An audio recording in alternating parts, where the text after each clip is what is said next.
I am re-recording. It stopped, but I am re-recording. Obi-Wan! The records must be incomplete then. The recording was short.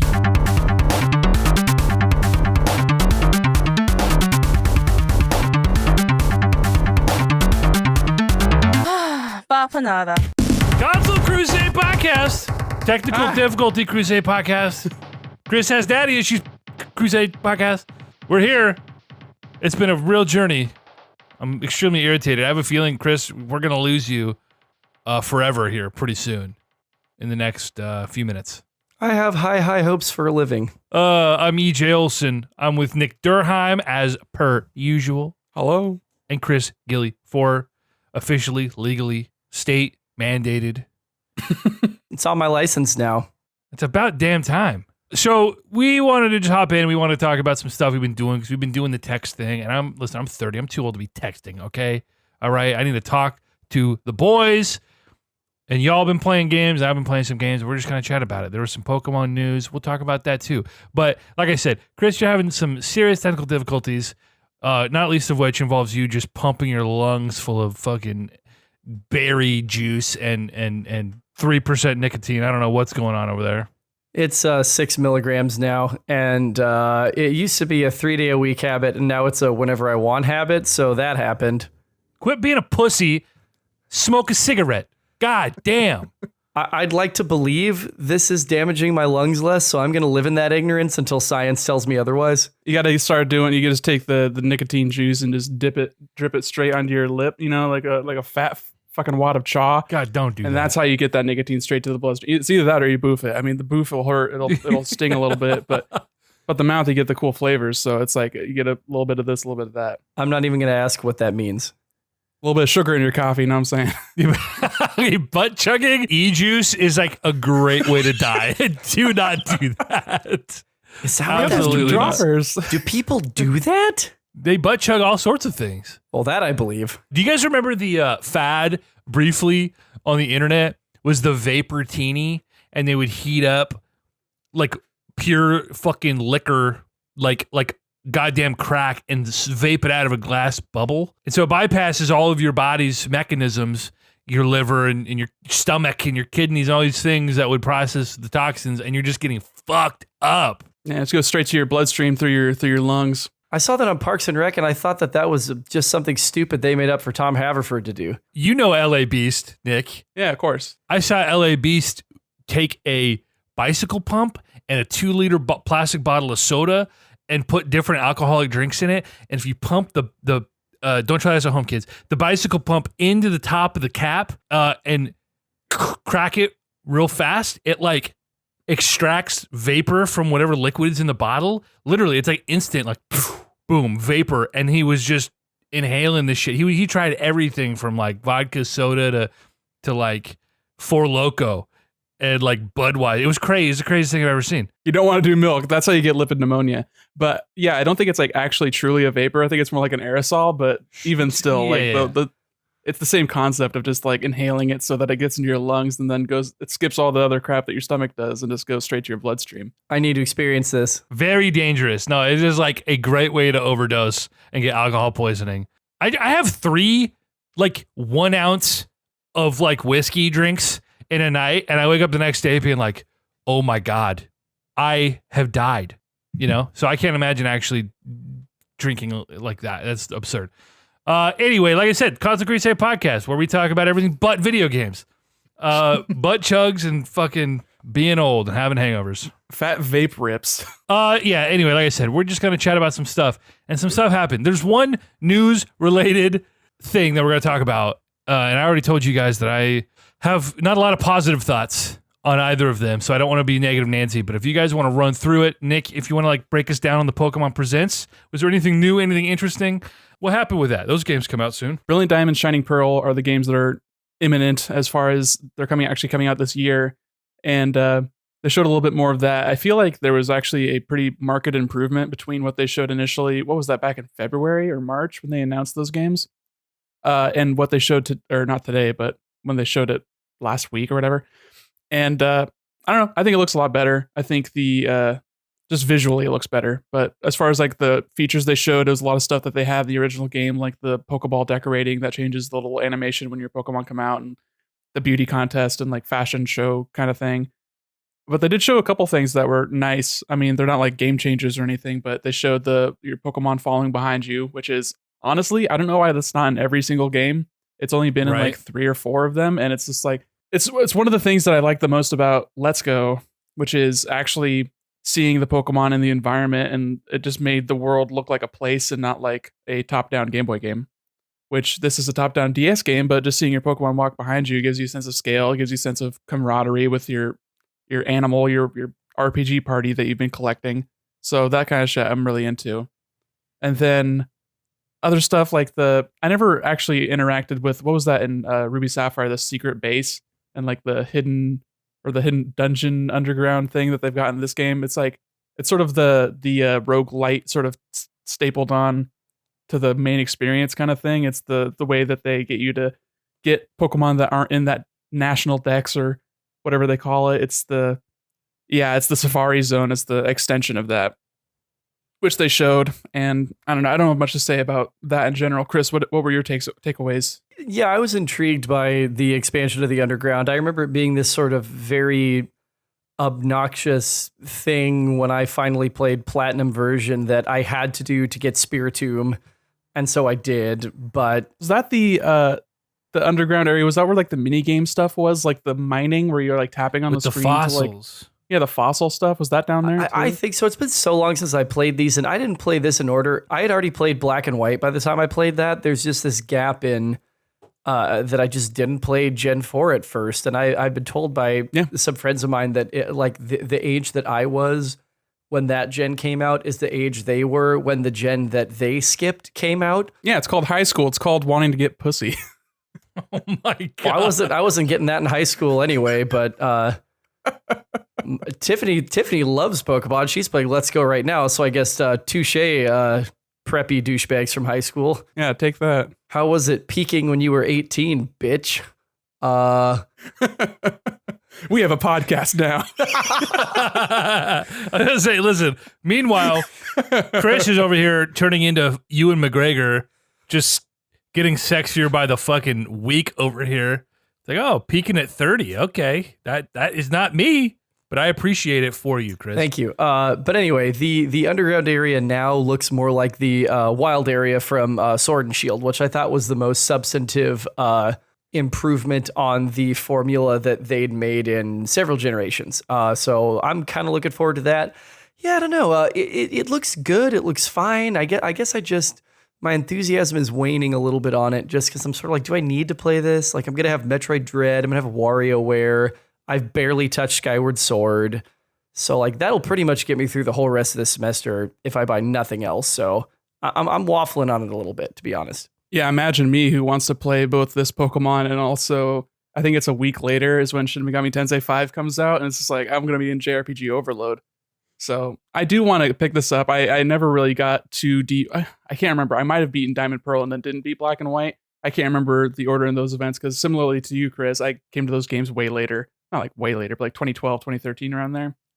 So it would be nice to like experience this in a more cohesive sort of separate setting where I'm not getting this mixed up with another Pokemon game right at the same time. And I am interested and I do want to play it, which I could not say the same about Sword and Shield last year or 2 years ago. So I do want to play it, but it coming out right before another big ass JRPG is kind of tough. I don't know how I'm going to swing that, or if I'm just going to do the thing that I always do and wait for like my big ass winter break to hop into Shin Megami Tensei and save the initial release for Pokemon so I can be playing it at the same time as Lindsay, or if anybody else is going to be playing it, do the whole, hey, where are you at? I'll definitely be playing it day one. I'm not stoked about it, and mostly because, and as we talked about in the last podcast, like I just don't have enough of a recollection of a lot of these games to like truly appreciate the remake outside of like the Kanto remakes or a Johto remake.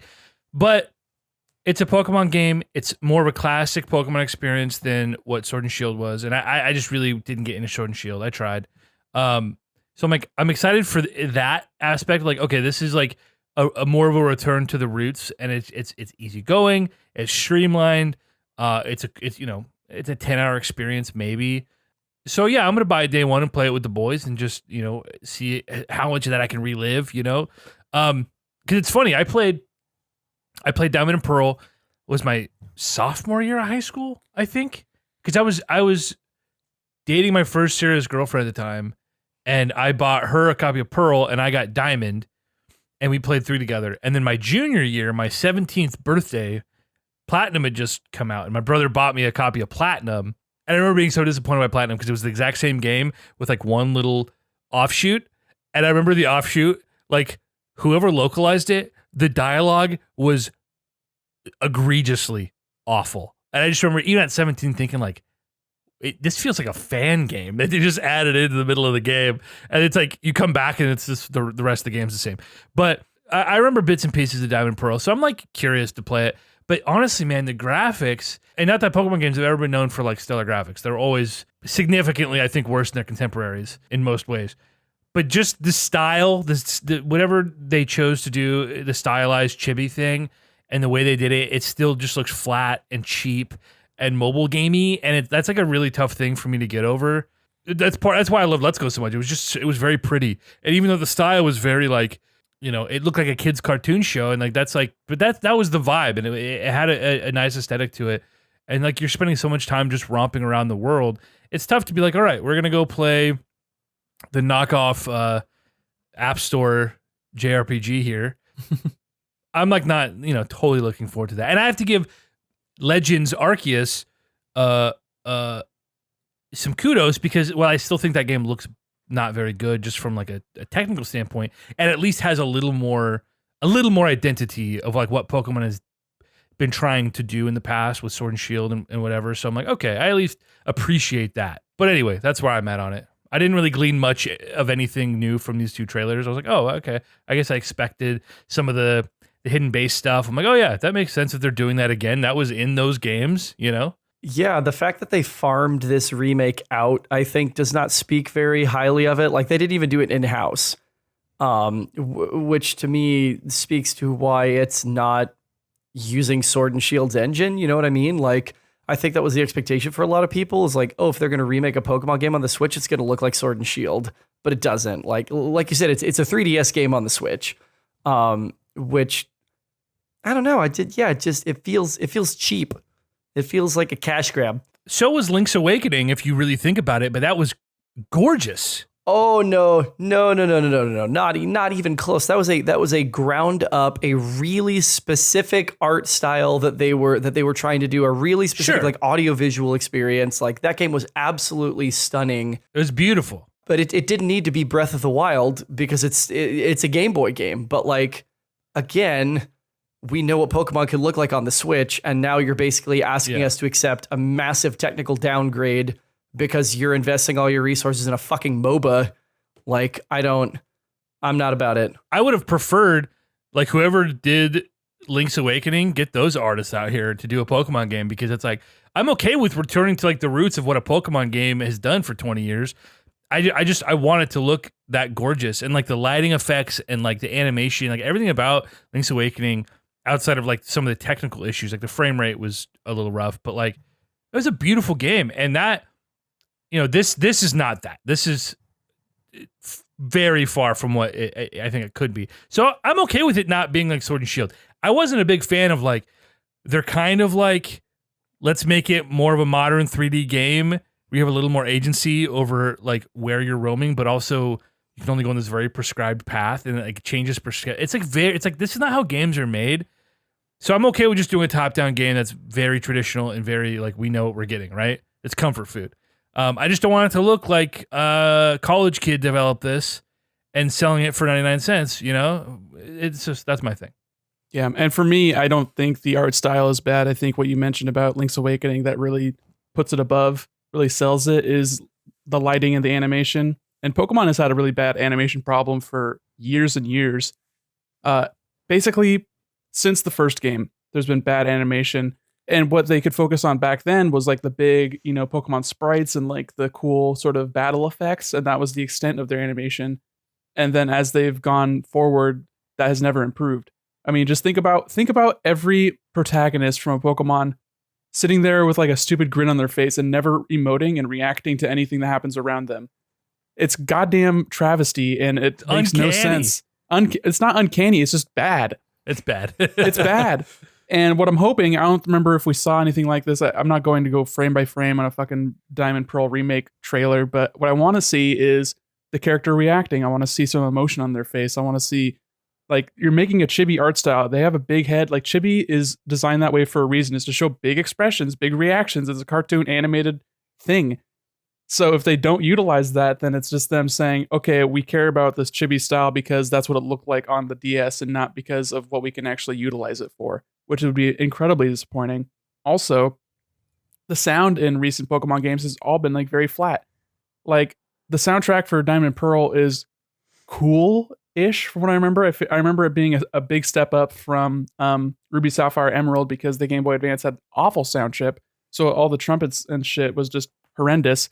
But for Diamond and Pearl being on the DS, they actually had a lot more room to do a better soundtrack. So I'm hoping that they do, like, I'm not expecting like an orchestral version, but something I really appreciated about Link's Awakening again was their choice of instrumentation. And like, this is a small like string quartet and like some woodwinds, and like that's about it. You know, it's a very cozy atmosphere for this island sort of dream video game.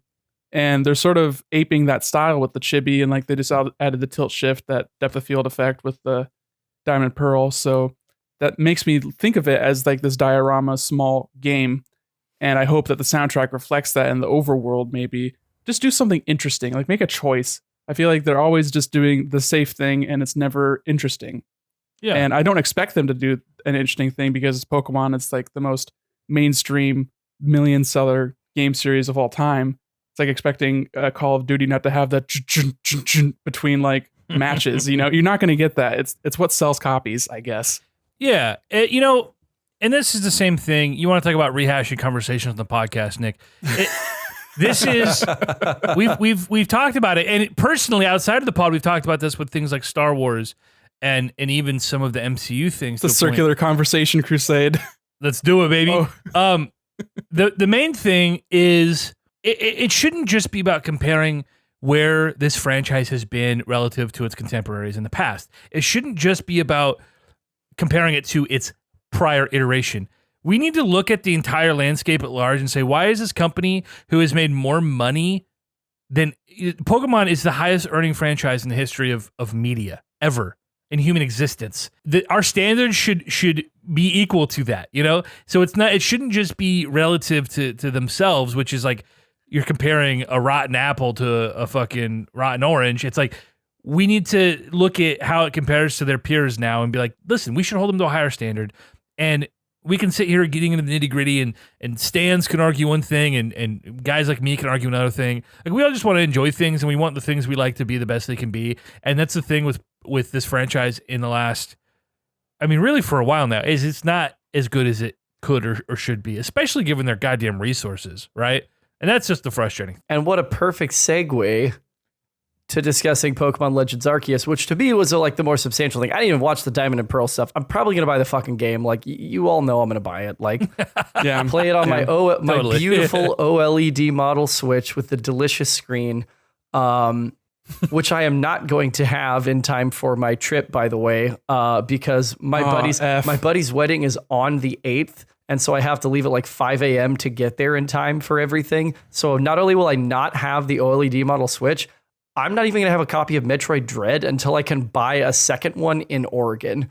So that's my son. That is how much I love this man. Nicholas, if you're listening, you're not. Maybe I'll send you this link just so you get the shout out.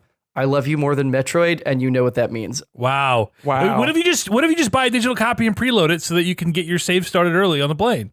Yeah, that's a good call. You should do that. That is a good call.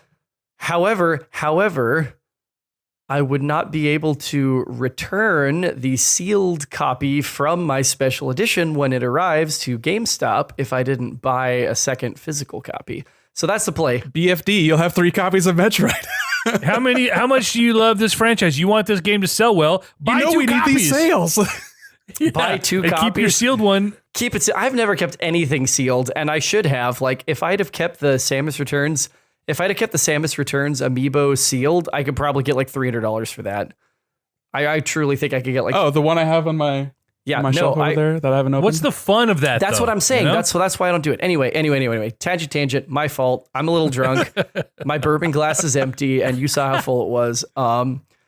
Yeah, Arceus looks fantastic. This is the Pokemon game I've been waiting for since I was a child. And again, like I'm finding it hard to straddle the line between all the stuff that EJ just said, which is super valid about we need to expect more from them, and to also go, you have made the truest possible sense of the term incremental changes to this franchise for literal decades. And now you are finally doing something that is different and big. And I want to reward that. And I'm excited about that. The new stuff that we saw looks terrific. It's very similar to Pokemon Go in terms of this living overworld with Pokemon moving about in their natural habitats. You can catch them outside of battle, or you can deploy your Pokemon and fight them. Pokemon can hurt you with their attacks if you don't get a Pokemon out. And just the whole concept of this exploratory, let's go out into this world that we know nothing about and let's catalog and explore. Like when we did the Metroid pod, I said that's part of why I love Metroid Prime so much, is it felt like this big, huge, unknown world that I could just drop myself into and immerse myself in.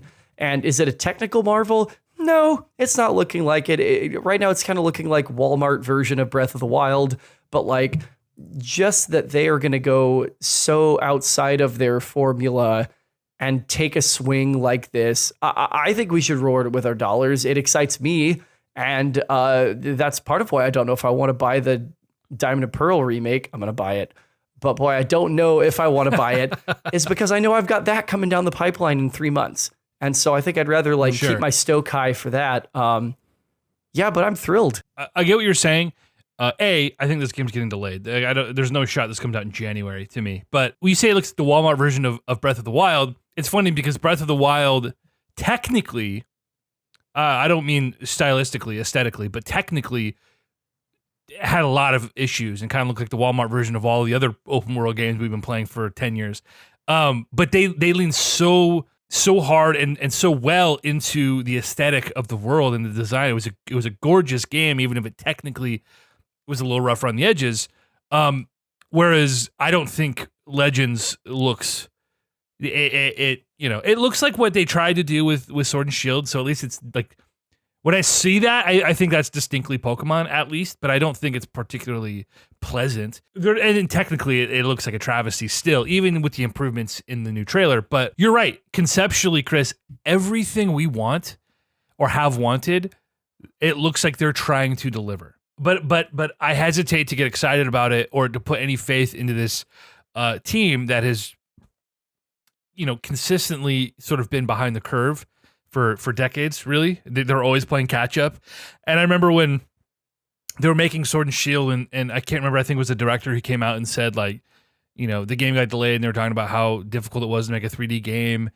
And it's like, we've been doing this for 2 decades. Why haven't you expanded your team? Like, there are people out there who do this on such an epic scale compared to what Pokemon is doing that it should not be this difficult for a company with this sort of resources to like do what they're trying to do. So like, I'm a little skeptical in that regard. But I'm going to keep an open mind to it because like I said, they're doing, it looks like on paper, the things we've been asking for. And so I hope they execute it well. But using the Breath of the Wild as like a 1-for-1 analogy, it's like Breath of the Wild did so much right and a fair bit not right and not, I think, up to par with their contemporaries. But I also think that team has a much longer track record of innovating and doing really awesome stuff with those games, whereas Pokemon doesn't. So like I have a hard time being like, don't worry, it's going to be the Breath of the Wild of Pokemon and it's going to be this big leap and it's going to be innocent, guilty until proven innocent. That's what I'm saying. I gotta see it before I believe it. Okay. This game might walk so that another game can run, and I still think that will be worth celebrating. You know what I mean? Like we've been saying that for 20 years. No, but think about other like I know this isn't like a Nintendo property per se. I know, but like I know. Skyward Sword. If we didn't have Skyward Sword, we wouldn't have gotten Breath of the Wild, and I think that again, that this is the most meaningful change to the formula that they've ever made in the franchise. And I think that should be rewarded. And I think of, like Square Enix as another sort of prototypical Japanese company that's been behind the curve for forever. People hated Final Fantasy 13. I thought it was pretty good. People hated Final Fantasy 13, and a lot of the battle systems that people sort of shit on in 13 are what made the Final Fantasy 7 remake so good. And so I see this as like the promise delivered that it's going to happen in the future, potentially, but it's enough for me to go, yeah, I think that this could be a sign of things to come. Yeah, for sure. And you look at Pokemon and how much they've iterated between each game. And if you look at the 3D Zelda games, you can easily... I was just thinking about this comparison where you're saying, Skyward Sword walked so Breath of the Wild could run, but Pokemon hasn't even had as big of a jump between games as Twilight Princess to Skyward Sword. And in hindsight, there isn't even that much different about those games. It's just like the control method. So this is definitely a big step for Pokemon Company and for Game Freak, but in the grand scheme of things, it's not like that much different. I see like the things that they're doing, the things they're changing, and the innovations they're trying to incorporate. And in each one of those senses, I see them like hedging their bets. Like the Pokemon combat, it's like, oh, they could have done anything with the Pokemon combat, but they did the exact same combat, except there's fast versus strong attacks. And there's like a slight variation in turn order. And like, that's not, I mean, from the outside looking in, that's like not that big of a deal. And they're all things that I have to actually play the game to see how it works in the grand scheme of things and how it works in the whole game. Like catching a bunch of Pokemon, filling out a Pokedex, that's awesome. Having to see them use all these different moves. Why would I care about that? Why am I filling out this dumb checklist that seems like you're trying to fill an empty game? It seems like I want it to be a good game. I want these things to be meaningful and to matter, but I can't help but worry based on prior track record that it's just going to be a bunch of busy work that is not going to be very fun also. And the thing about Breath of the Wild, like obviously they're marketing this game as if it's the Breath of the Wild of Pokemon. You get the same swooping over the like behind the back open world shot. You see all these like the quiet piano trills. Like they're sucking that dick so fucking hard. They're trying to get that cum out. They want that Breath of the Wild cum money. They want it so bad. But it's not going to deliver because it doesn't have anything that made Breath of the Wild special, which was the systems and the things interacting with each other and sneaking up behind a bokoblin and putting a fucking hornet's nest on its head and it running around screaming, and then you set the world on fire, and then you fly up in the air and you slow down time and you shoot an arrow. You're not doing that in Pokemon Legends Arceus. You're doing a dodge roll so you're not being chased by this bad Ursaring with awful animation like every other Pokemon game has ever had, with this stoically smiling character that's got a porcelain doll for a head. It's not going to be great, but it might have some good ideas. And that's like where I'm sitting as far as like expectations, because I know if I have any realistic expectations, they're just going to be disappointed. What a fucking rant. And that's just what you come to expect from Pokemon. And that's why, again, I'll say it again, I just want my Let's Go 2. Don't change the formula. Make Let's Go 1 with a new map. Just do it again. Also, because contrary to Let's Go, this is like the opposite, because you're going to be battling wild Pokemon and capturing them, but you're not going to be fighting any trainers. They haven't shown a single trainer battle in this game. Yeah, which totally makes sense. They've talked about in the overworld, it's before trainers. Also, right, a brand new open world. It's the ancient version of the game that we're getting 3 months before this one. So it's not even like a new world. It's just a place from before it was. So every single time they say, "Hey, let's do something new," they say, "No, not that new. Let's bring it back to tradition a little bit. Let's tie it into something else. How are we going to sell this game? A cute-ass Growlithe. Love that Growlithe. That's okay." Yeah, no, it's one of those things where like maybe it's just not for us anymore. Oh, definitely but not. I that it's true to the extent that like I think certain companies are lazy in that they know they are marketing these games to people without very developed tastes. So that's true, but there are a lot of companies who are still making games, quote unquote, for kids, because that's the market for a lot of these things, knowing that their bread and butter is not the 12-year-old, but it's tens of millions of people our age who are buying video games. So I don't think I never want to hear that as an excuse from a stan again. How it's not for us, it's for kids. The Star Wars prequels weren't good because they were for kids, Like that doesn't make them good. The original Star Wars movies were for kids, and those are great movies, So I don't want to hear that as a thing. Like Pixar movies are for children, and they're phenomenal. They are wonderful, and anyone can enjoy them. I don't want to hear that they're for children. That's just an excuse for saying, like, 12-year-old doesn't fucking know any better. Those idiots. Like, give the kids more credit, A, but B, give us more credit. Quit trying to fucking dupe us. I hate that crap. And so it's okay to like anything, and it's okay to like things that are not generally received as great, and it's okay to want those things to be better. Like, you don't, that is my issue with the fandom. And like these communities become so toxic when people are trying to like have these dialogues. And this impacts, we've seen with so many recent franchises, like developers are listening to their communities. Probably not Nintendo, probably not Pokemon Company, but a lot of these developers are beginning to listen to the communities. And when we can have constructive conversations about things and make those voices heard, developers in turn listen. But if the community devolves into this toxic clusterfuck, it's easy to just dismiss it as being a toxic clusterfuck, and nothing changes. So when these Pokemon stands come in and they just start whatever the dialogue is about Pokemon's not for you, you're just old and bitter. Like, we're not getting anywhere. And again, not that Pokemon Company's probably listening to us like the way a lot of other companies might be. You're really not making any progress, and that's the frustrating thing. Not that I'm so ingrained in Pokemon, like.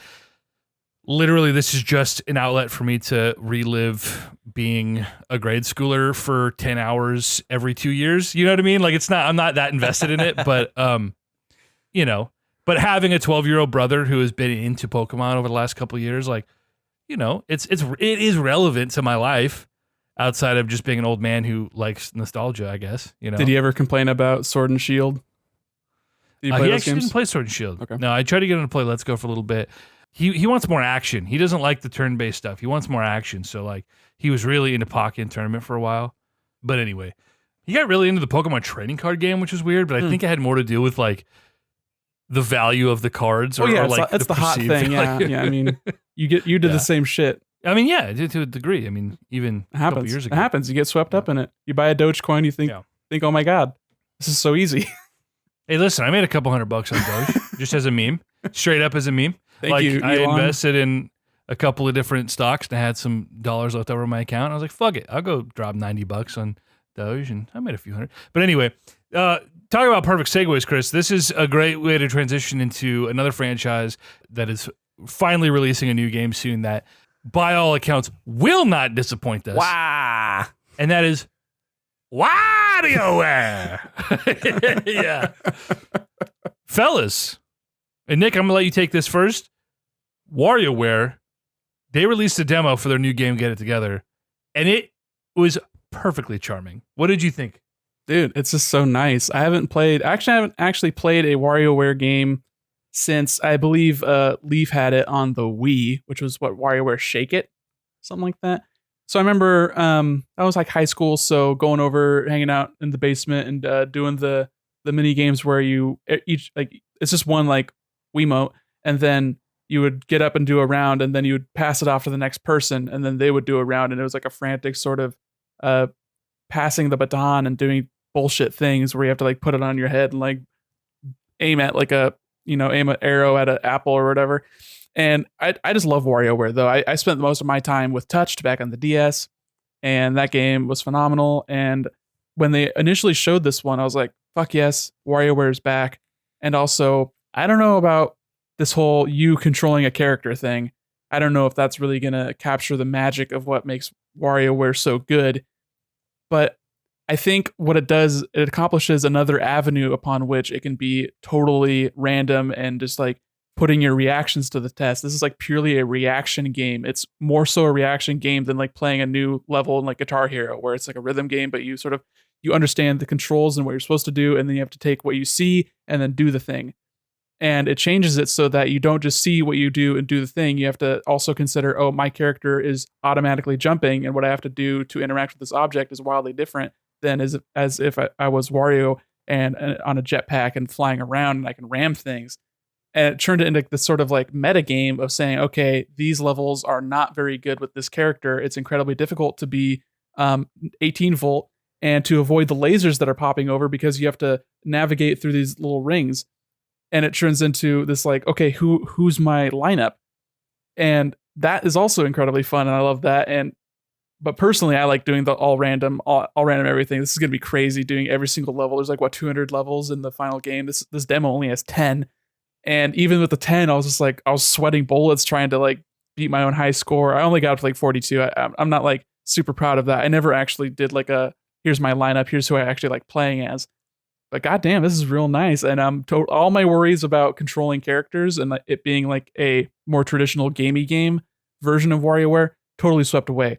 The mini games that they have on show, and each time you beat a round, you get like this little splash screen of like, oh, here's some other things that we're adding. Here's like leaderboards and like daily challenges and that kind of stuff. I'm like, my God, this might be a game that I actually play for like a good amount of time as opposed to like dumping 80 hours in 3 days and then falling asleep for a year, which is what I might have done otherwise. But yeah, I'm super excited for this game. I'm super excited to be playing this game on day one and talking to you guys and trying to like beat your high scores and like having it be like a meta challenge around all this other meta challenges. It's like, it's such a perfect encapsulation of what makes WarioWare great. And I'm really excited. I think this is going to be awesome. Prepare yourself. I mean, you're going to definitely beat me, but like, I'm going to make it a challenge. Okay. Do it. Here's the thing. I want that. I love, like you said, like the idea of you're controlling a character now. Cause generally like you are your own avatar for experiencing this, right. Your finger or you're waggling and you have your cursor and it's just that, right? Yeah. In this game, like you said, you're controlling characters and they all have different abilities. And so you're playing the same levels, but you interact with those worlds differently. Because everyone, you know, like you said, Wario has a jetpack and Homeboy like shoots lasers out. One guy just jumps high, straight up. I can't remember that guy's name. I remember everybody else's name, but I can't remember his name. And so I'm curious to see how many other characters we have, because then the frenetic pace of like, okay, you learn the levels in this pod or whatever, you know, this section, you learn the levels, and then it starts randomizing the characters and speeds up the time it takes to like get through each level. And so you're suddenly like, okay, I have to quickly react to who do I have? How do I interact with this world? Boom, we're jumping in. I gotta, be quicker and quicker and quicker. So it gets frenetic and crazy. Like I got stressed out. I was like, I don't remember Wario being this difficult before. Like this is not particularly easy, or I'm just getting old. I don't know. So that's really, really cool. And it feels more like a video game. Like you said, it isn't just like, because WarioWare for me, I played a little bit of the Game Boy one, but I haven't really played a lot of WarioWare outside of Touched, which I played a ton. And that was very much like I played it to and from school on the bus, and it was perfect. It's what mobile games have become today. The Fruit Ninjas or the Angry Birds, like the quick, bite-sized mobile experience where you're just doing one thing repetitively. That's what WarioWare was. Yeah, and you saw that when they did their last like actual release with WarioWare DIY, which is like a weird sort of create your own mini game thing on the 3DS, and that wasn't great. And then there was a Wii U game that I don't even remember anything about. And it wasn't until they did that re-release, or it was like, what was it, WarioWare Gold, where they did a collection of their prior mini games, and like this is just like all the best. It's like the best of release on the 3DS. That I was actually okay. Maybe they do want to go back to their roots and like reestablish this as like what it is, which is just micro games, just tiny micro games, right at your face all the time. And yeah, I decided to say that.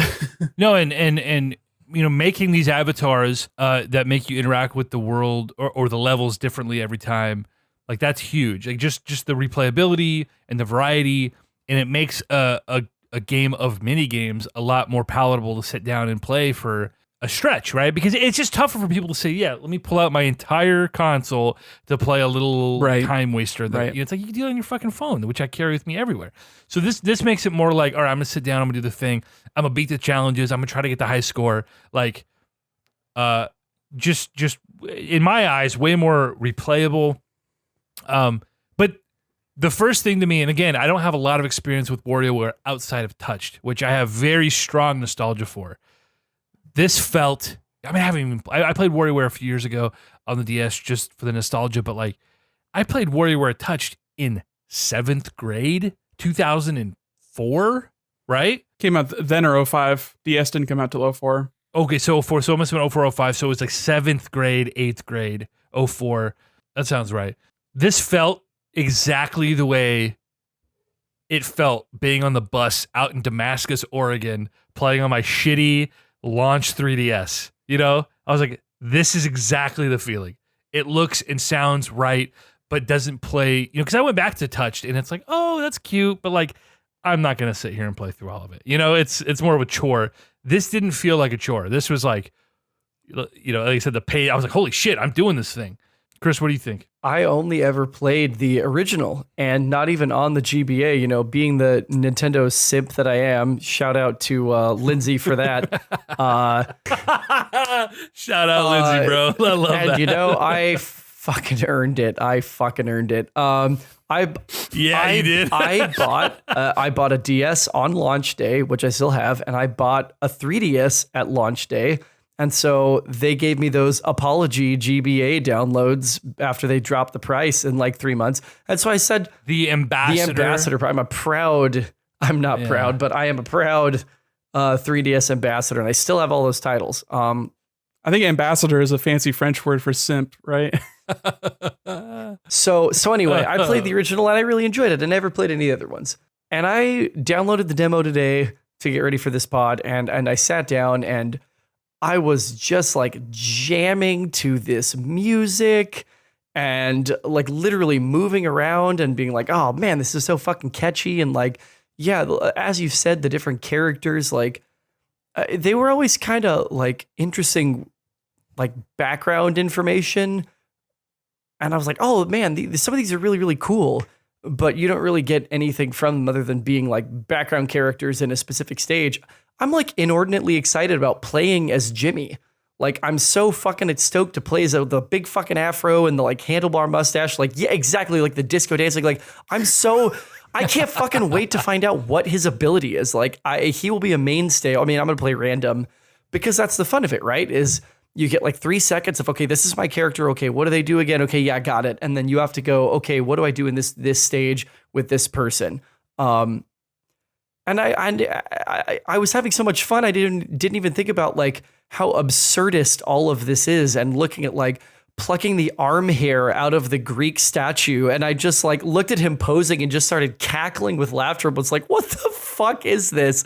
And then that's WarioWare, baby. And then cut back out to the like loading screen, and I'm suddenly aware of like, oh, that's Wario's nose with mustache legs breakdancing in between every level. And I'm just laughing my ass off and having such a fucking fun time. And I'm like, this is absolutely a game that I'm going to love to play with my wife. That all those like 1-2 player challenges that they teased and the in-between mode, like I'm just so delighted by this game, and I'm so impressed with how they managed to make it different than the other iterations, how they found a way to make like multiplayer work other than just like passing the Wiimote. I wouldn't have said that I'm like really looking forward to the next WarioWare game, but I played the demo and I'm just so taken by it that that's definitely going to be like a must buy for me.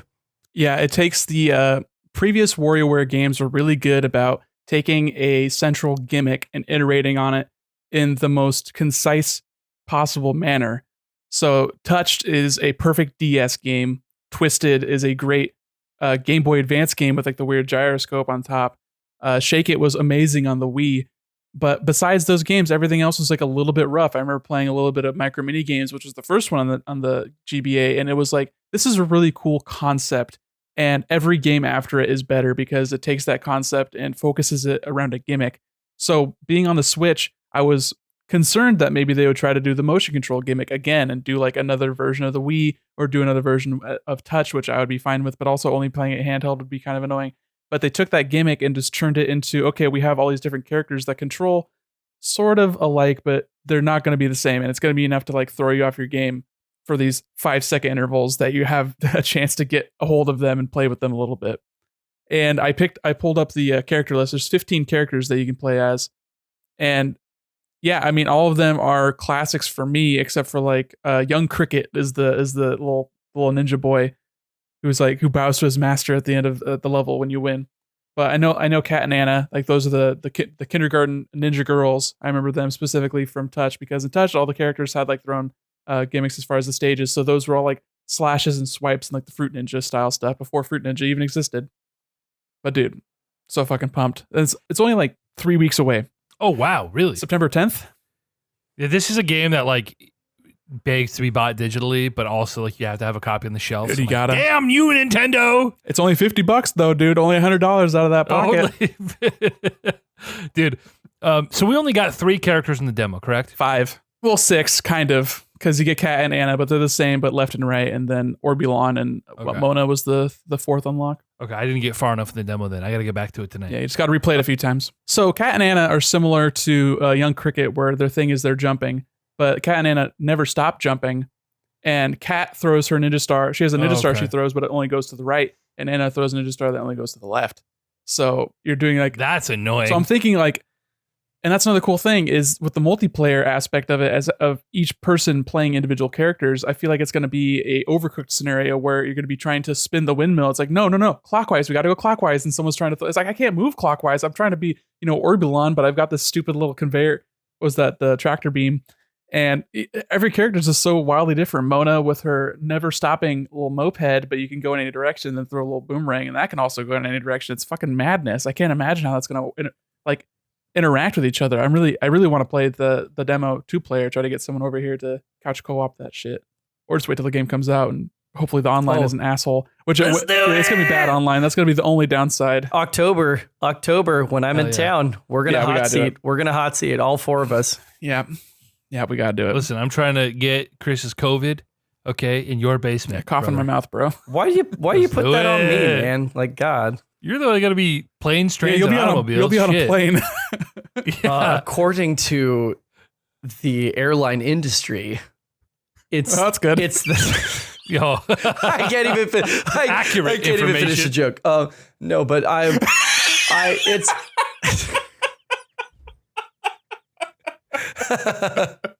It's fine. It's fine. It's gonna be fine. I'm vaccinated. Who fucking cares? Listen, by October, I'm gonna have a booster. Okay. Just give me the juice, all the juice. I'll have that Sigma variant, like a real Chad. I'm gonna have the Ligma variant. You know what I'm saying? Oh, you don't want to know, man. You don't want to know. The Bofa.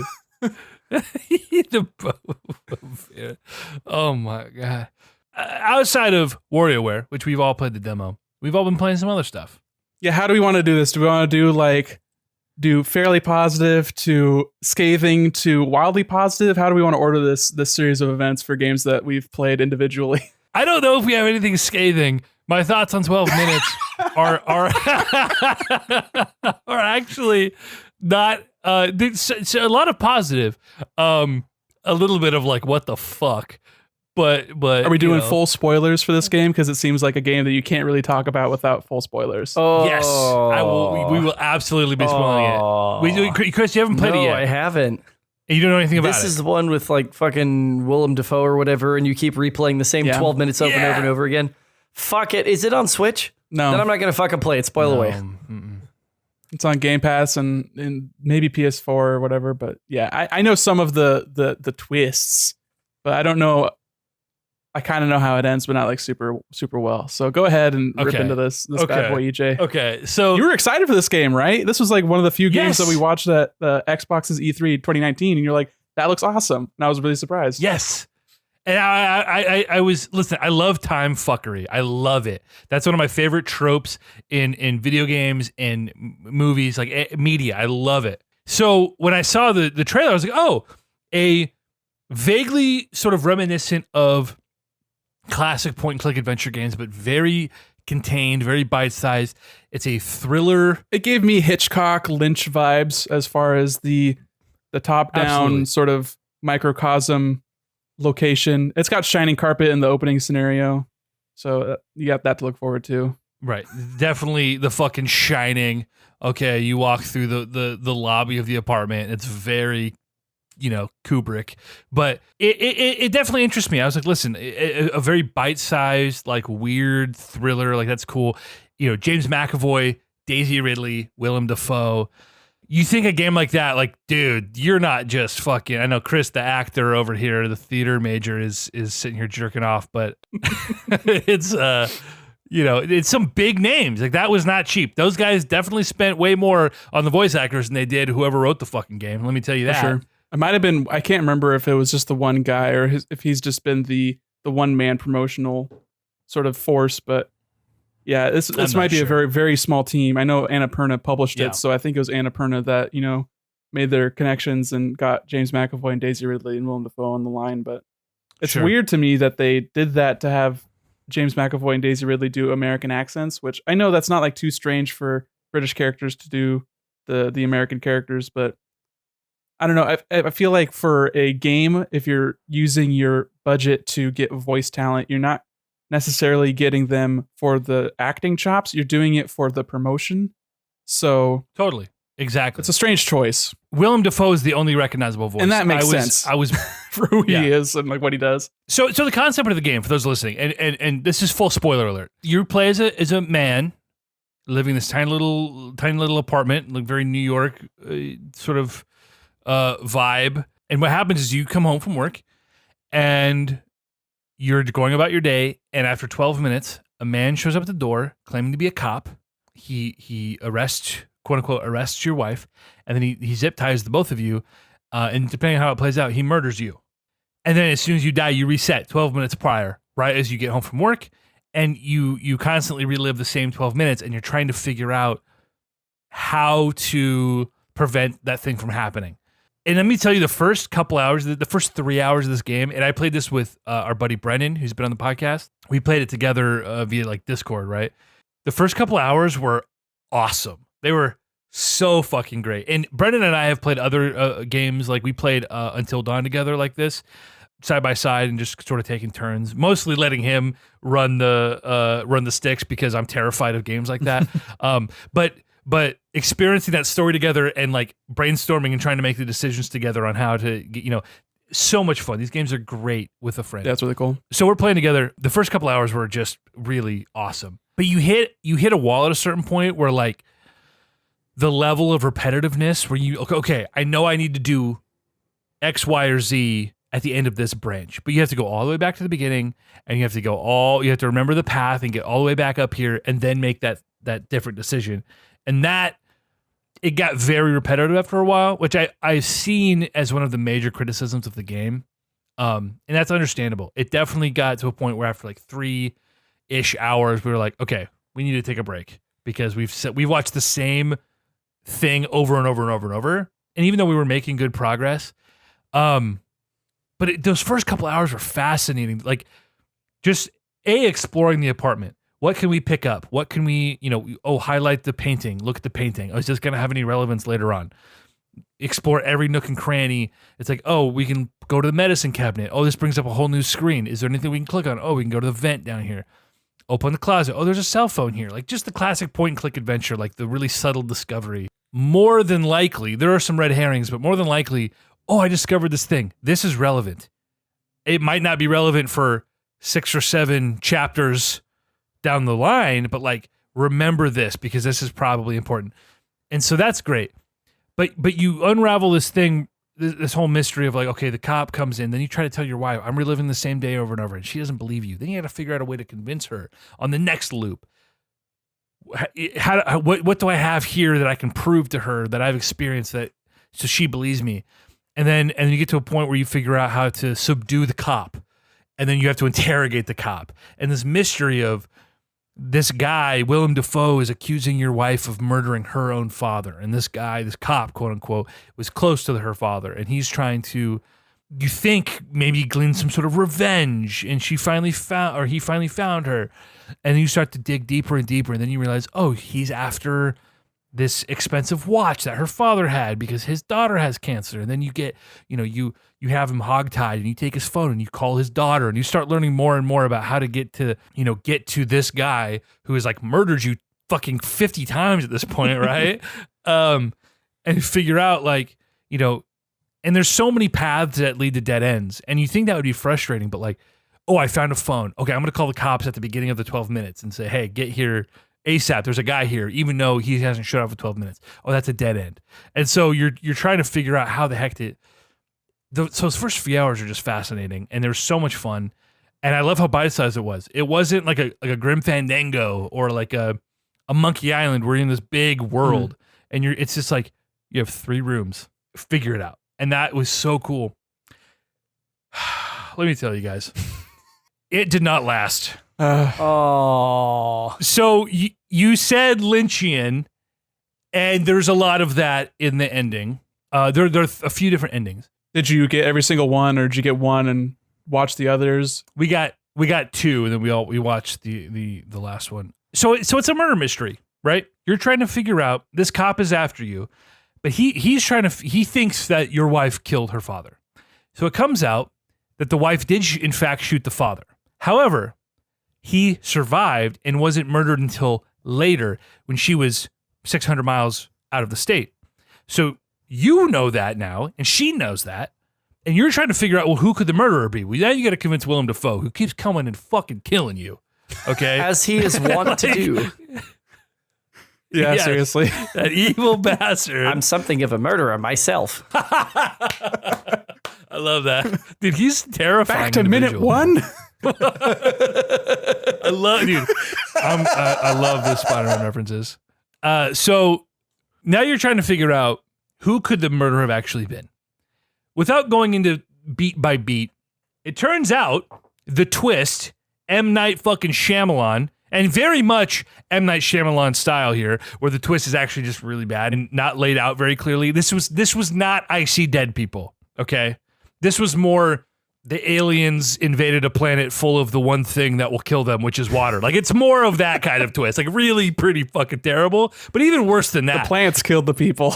So it turns out that your avatar, James McAvoy, murdered her father 8 years ago and forgot, because it was so traumatic, you forgot that you killed your wife's father. But it also turns out, as you discover, because along the way you find out that Homegirl has a half brother, and that the reason that she had such a bad relationship with daddy was because he cheated on her mom with the nanny.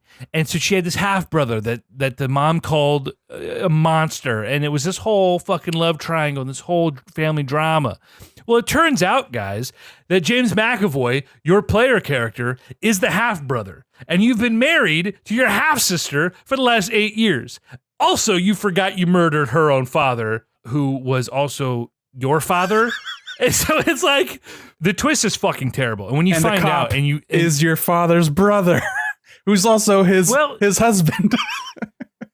Here's the thing, though: the cop and the father are voiced by the same guy, Willem Dafoe. Oh, no. But it's not clear. It's like, okay, no, the father's dead, but so there's two things here. One, the twist is terrible, and I said this to our buddy Dre the other day, where I was like, this guy couldn't write himself out of a paper bag. He literally was like, okay, what if you're the killer, but you forgot? Like, that's terrible. That's second grade writing. And they're like, okay, that's not great. But what if also you're fucking your sister? And it's like, Half sister. why would Half she sister. do this? Half sister. It's not weird. What are you doing, sister. half bro? What's with that gun, half brother? Oh, Nissan. Stop. It's disgusting. And the twist isn't even done in the right way. Like, the twist is like, your wife's pregnant and she announces it to you and has these baby clothes with your mom's name on it. But you find this out over and over and over and over until you finally realize the nanny's name was also this person's name. Who's your mother's name? Who's your unborn daughter's name? And then suddenly you're like, wait, am I fucking my sister? And you're like, what? Like, it's not even a cool reveal. Like, it's like, did they really do this? And then they do the whole, like, you killed your own dad. You're like, whoa, it's not a cool twist. The things he does for love. You go back in time and you meet the father, your father, I guess, her father as well. And you can either choose to stay with her, in which case you kill him, or you choose to leave, in which case you have this reconciliation with your own father. And then you go back to the present day and the apartment's empty and it's like, oh, but like, at this point, all emotional resonance is gone because you've been fucking your sister and the twist was so bad, you're just checked out. And the other option, like I said, you kill your father and then you go back and then you can either choose to tell your wife that you killed the father or you can blame her and the cop comes back and kills you and resets you again. But there's like a third alternate ending, which some people say is the true ending, which is some convoluted bullshit about a therapy book and you click on the book and it's like this weird philosophical, like Willem Dafoe is giving you this life lesson about how choices mean something, and it's fucking nonsensical bullshit, and it's trying very hard in that respect to be fucking Lynchian, and trying to be deeper than it is, when really it's just you fuck your sister, and whoever wrote this needs some serious fucking therapy, because this was like not only not good or well written creatively, and the tropes were like so second grade, but also like extremely weird. Are you just trolling people? Do you think this was going to resonate? This is like so just over the top. So it sucks that like a game that had so many great mechanics and did this point and click adventure thing in a refreshing, unique way. And I was really interested in that mechanically and was really engaged by that, was just fucking thrown out the door by just an awful script. I'm not surprised that this was like an art house sort of up their own ass sort of take, but I am surprised at how mixed of a reception it is critically, and hearing how much you hated it or didn't hate it, but I liked it a lot, but I also hated it. I think you're leaning towards scathing as far as like, you wouldn't have hated it as much if you didn't like the first 3 hours, right? You would have just been like, okay, this is boring and I don't like this. As a game, I quite liked it. As a narrative. But this game is the narrative. Like, it's so heavily structured on that. So yeah, I think it's strange that, or not, I don't know. Usually with these sort of like artsy kind of games, it's much more universally praised, whether or not it really deserves it, I guess. So that's kind of interesting. That's my sort of interesting third party sort of outside looking in perspective. The console community is almost unanimously loving this because I don't think they've had a lot of exposure to this. I think the Telltale games were like a big thing, but they haven't had a lot of exposure to the point and click sort of formula. The PC community hated it. This was 4s and 5s across the board from all the PC specific outlets that I saw. I wonder also if that has to do with like you saying you didn't really like the twist was very surface level, or even if it wasn't surface level, it was just kind of a bad, boring twist. But I feel like maybe a lot of console players aren't exposed to that sort of narrative, or a lot of people are like, oh, because it has a twist, that makes it more interesting. Sort of like the initial reaction to, oh, Game of Thrones kills a lot of its characters. Like, that's not the point of why they're killing off characters, but that's what the takeaway is, because it's a very mainstream sort of reaction to it. And this being on Game Pass also broadens the audience to a bunch of people that would have never bought this game for, I think it's what, $25, and like $25 for a 6 to 8 hour sort of experience that is Lynchian doesn't necessarily make copies fly off the shelf. And I gotta say, we barely scraped 5 hours. And even then, it felt like by the end, it was like the dregs. Like, it really was like, oh man, like just, it's getting so repetitive. So I think if people are saying they're getting 8-10 hours out of this game, it must have been a much more miserable experience for them trying to get, like, dude, the repetition is representative of the man's mental trauma and his turmoil through killing his father that he forgot. That's some smooth brain shit, playing 8 hours on a game like that, I gotta say. For real. Yeah. I mean, we like I said, we barely scraped 5 hours on it. But I will say, again, mechanically and conceptually, like, I was so intrigued by this and haven't really played a game like this and since I was a kid. Monkey Island, right? Curse of Monkey Island. And that I don't have a lot of patience for as an adult. Co-oping it seems like the right choice. 1,000%. But like, we went and we started Grim Fandango yesterday. Myst remastered or remake. Ooh. Myst remake comes out in like 3 days. Like, we are 1,000% downloading that on Games Pass and My playing it mom together. loved Myst. The remake literally comes out like this week. I know.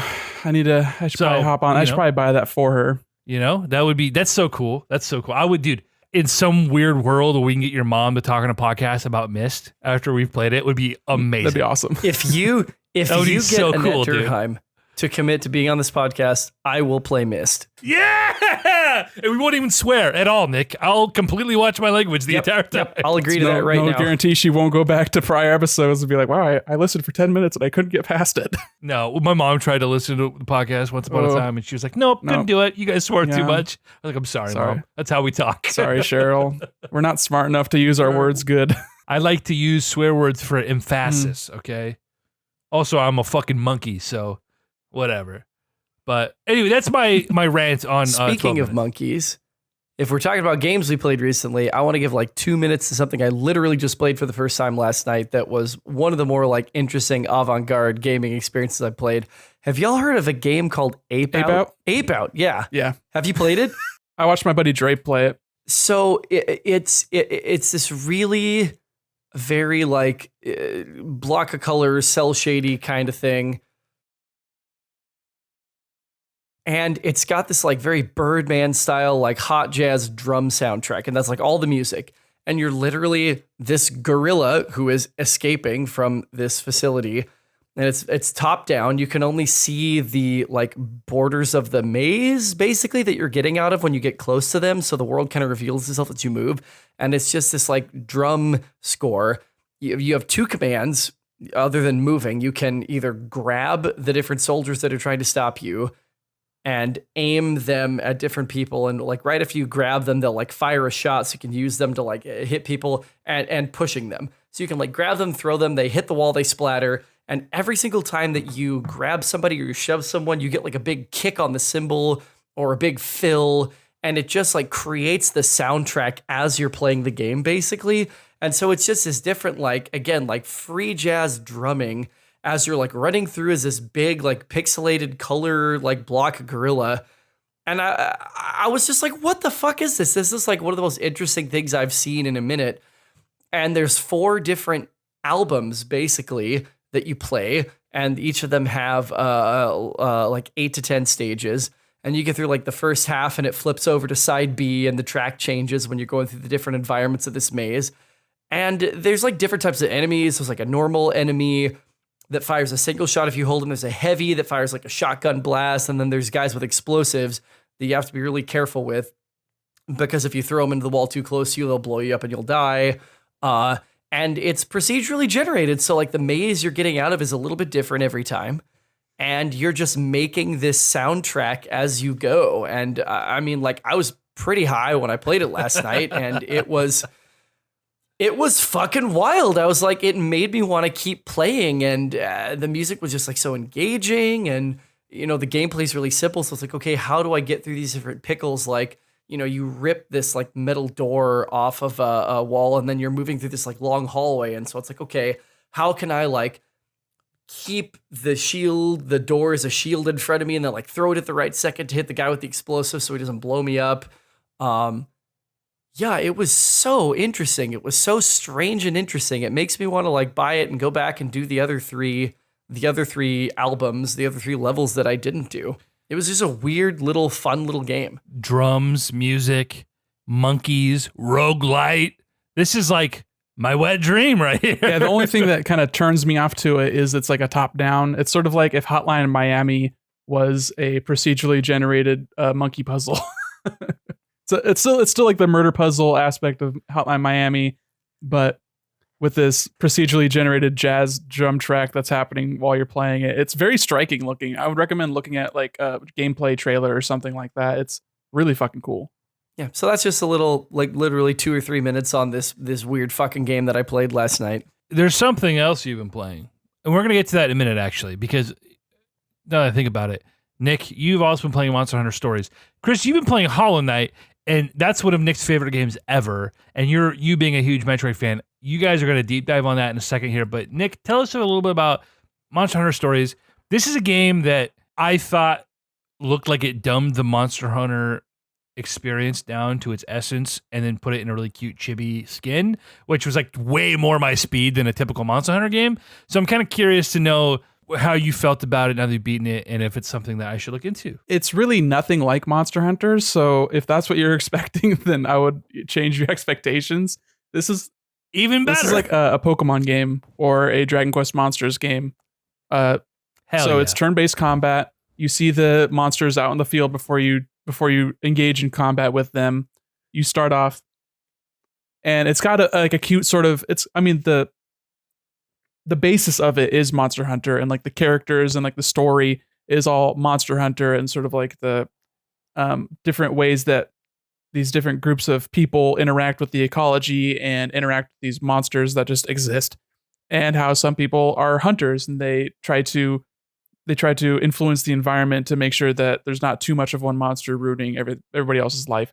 Or you have riders, which is what your character is, where you are more in a symbiotic relationship with a monster, and it's all this like very RPG anime wording as far as the kinship between you and your monstie. And they say monstie all the time, so you just have to let me say it at least once. But your monster homies are your monsties, and they're ones that you hatch from eggs that you steal from nests. And that is your your method of acquiring these monsters. It's not a Pokemon system where you are just capturing a weakened monster. In fact, I think Pokemon is the only one of these kind of monster collecting games that really does that. Most other ones have different methods. Like the old Shin Megami Tensei games, you had to talk to monsters, and if they aligned with you on a philosophical level, then they had a higher chance of joining your party. Or in Dragon Quest Monsters, what you would do is you'd feed them different quality of meat. So you could give them beef jerky and they might join you, or you can give them a sirloin and they're like really heavily likely to join you. So they've got that for their acquisition, that when you fight a monster, there is a likelihood that it will run away and you can follow it to its nest. And then that nest has a egg in it that has a higher likelihood of belonging to that kind of monster. So you can focus in on more of that. But every other den that you see is like procedurally generated, and it's like a sub dungeon in the overworld. And once you get to the end of that dungeon, there is a nest in which you can get an egg that is like a random, like kind of like a gachapon sort of, oh, I'm gonna see what I pick up, and they'll show you the egg, and you can learn, okay, this egg, the markings on it is this style of wyvern.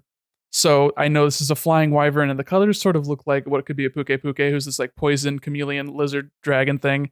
So you can be like, oh, I want one of those to round out my party, or it has this specific stat that I can use to has this method where you can take, it's like a 3x3 grid that bases like a stat buff, sort of like a skill tree almost, but like you can modify it very intensely. And if you really want to like get deeply engaged and work with those systems, you can. You don't really have to, because the game's kind of easy, and there's like a very solid post game if you really want to dive into that, and that'd probably be more useful there. But all these monsters that you're picking up, they're useful in ways beyond them just being part of your party, which is also kind of nice. But because like in a Pokemon game, you just end up having a PC that's full of crap because you just want to get one of each monster, right? So that's like your main reason to get these Pokemon, is to fill out the decks. But besides that, there's no real reason for you to catch a Clefairy if you already have a fairy Pokemon or a normal Pokemon or whatever you have in your 6 that you want to that would slot into it. So it's nice that these monsters have some use to your real party, your main 6. There's also, as you're exploring different monsters, as you're riding them, will have different field maneuvers where you can like ping the map and like highlight different collectibles, or highlight where monsters are, or highlight where these procedurally generated dens are, or interact with the environment, like climb up vines to get to a higher area to pick up a treasure chest, that sort of thing. But it's very straightforward as far as like an RPG in like its overall go to town, talk to townspeople, do a couple quests, fight the monster at the end, go back, story quest kind of thing, get some side quests, do that. But the combat, I think, is really interesting, and it's very boiled down. We talked about this last time where we were talking about Pokemon, and just talking about how all of the elements and the like types of Pokemon, it becomes overwhelming and it is very difficult. And that's like the only difficulty in the combat, is remembering what is Psychic strong against. Is Fairy strong against Psychic? Where's Dragon come into this? Is Ice good against Rock or just ground? Is Water defensive against? This is too much stuff, So in this, there are elemental stuff, but each monster has a specific element it's weak against and a specific element it's strong against. And as you fight the monster, you learn that, and it'll come up in your little Monsterpedia thing. So you can focus on that, or the main focus is each monster will cycle through different styles of attacks. So it's like a weapon triangle thing where there's strong, speed, and technical, or power, speed, and technical, and power beats technical, technical beats speed, speed beats power. So you just look and you think, this guy looks like a big beefy boy. I think he's going to do a power attack. So I'll probably focus on speed. I'll swap out my speed monster, which doesn't like waste their move or anything. And I think I'm going to go for their tail. So I'm going to take out my sword, because a sword might do more damage against a tail. And then if we counter that attack that I'm guessing they're going to do, then that nullifies their attack and it increases the damage that your attack does. So it turns into this rock, paper, scissors match where you're guessing based on what they do and like what your knowledge is but from previous battles to nullify their attack completely, because these monsters can just like fuck you up super quick if you don't like know what they're going to do and if you don't counter it properly. So I thought that the combat was very engaging throughout. The combat animations are awesome. They take way too much time though. So whenever I would fight like a new monster, I'd like turn down the speed back to 1x, and then after that I would triple it, because even at triple, it's like, this takes way too long. And eventually you'll get to the point where you can go into a combat encounter and just skip the battle if like you're way over leveled from them, which is also a very nice sort of bit of improvement. And as you are attacking and doing these counters, you're building up this kinship gauge, which then you can use on special maneuvers based on which weapon you have out. There's like 6 weapons. I mean, there's like a lot to it, but it's still like fairly easy to sort of wrap your head around. And it was never overwhelming to me. And it was interesting that as I played, you kind of get these strategies going where, say you have a hammer out and your hammer only builds, has its own little separate gauge that only builds when you're doing counterattacks. So you have to know like what you're countering. And then as you build that gauge, you can like unleash a super powerful attack with just your hammer. Or you can focus your kinship gauge on filling up all the way, and then you can ride the monster and do this like cool like mega attack. It's sort of like an overdrive from Final Fantasy. So you always feel like you're moving the goalpost forward. Like you're always like accomplishing small goals throughout a larger battle. And I thought that worked really, really well, especially in like the harder boss encounters where there's like multiple phases and everything's like the stakes keep rising, but you still feel like you're accomplishing small things, even though you can't really see the boss's HP until you face the monster before. So you don't know how much progress you're actually making. You're just seeing the numbers pop out and you're like, okay, that was a good move, but I don't know how close I am to beating this thing, which is very Monster Hunter.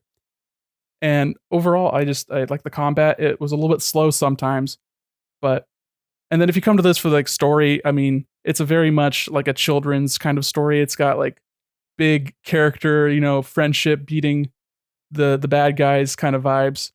And the voice acting is very like children's anime. So you kind of have to like go into that expectation as well.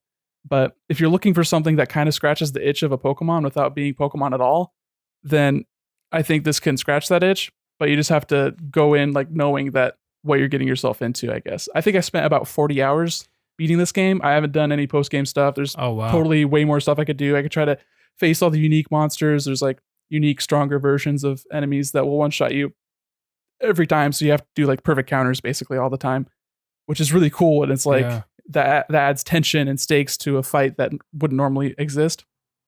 But I had a good time. I would put this in like an 8 range personally. It's funny you say that, like, because I am looking for an experience like that. Like the Pokemon, the really easy, the low stakes, the just sort of a adventurous romp with some, feel good, like enough systems to engage me, but not enough to overwhelm me.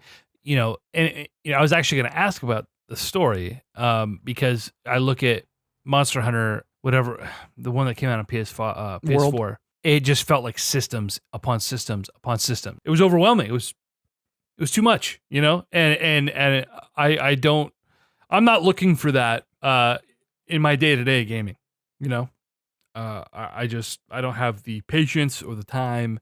My mental health is too poor for a game like that. Okay. It just brings me down, boys.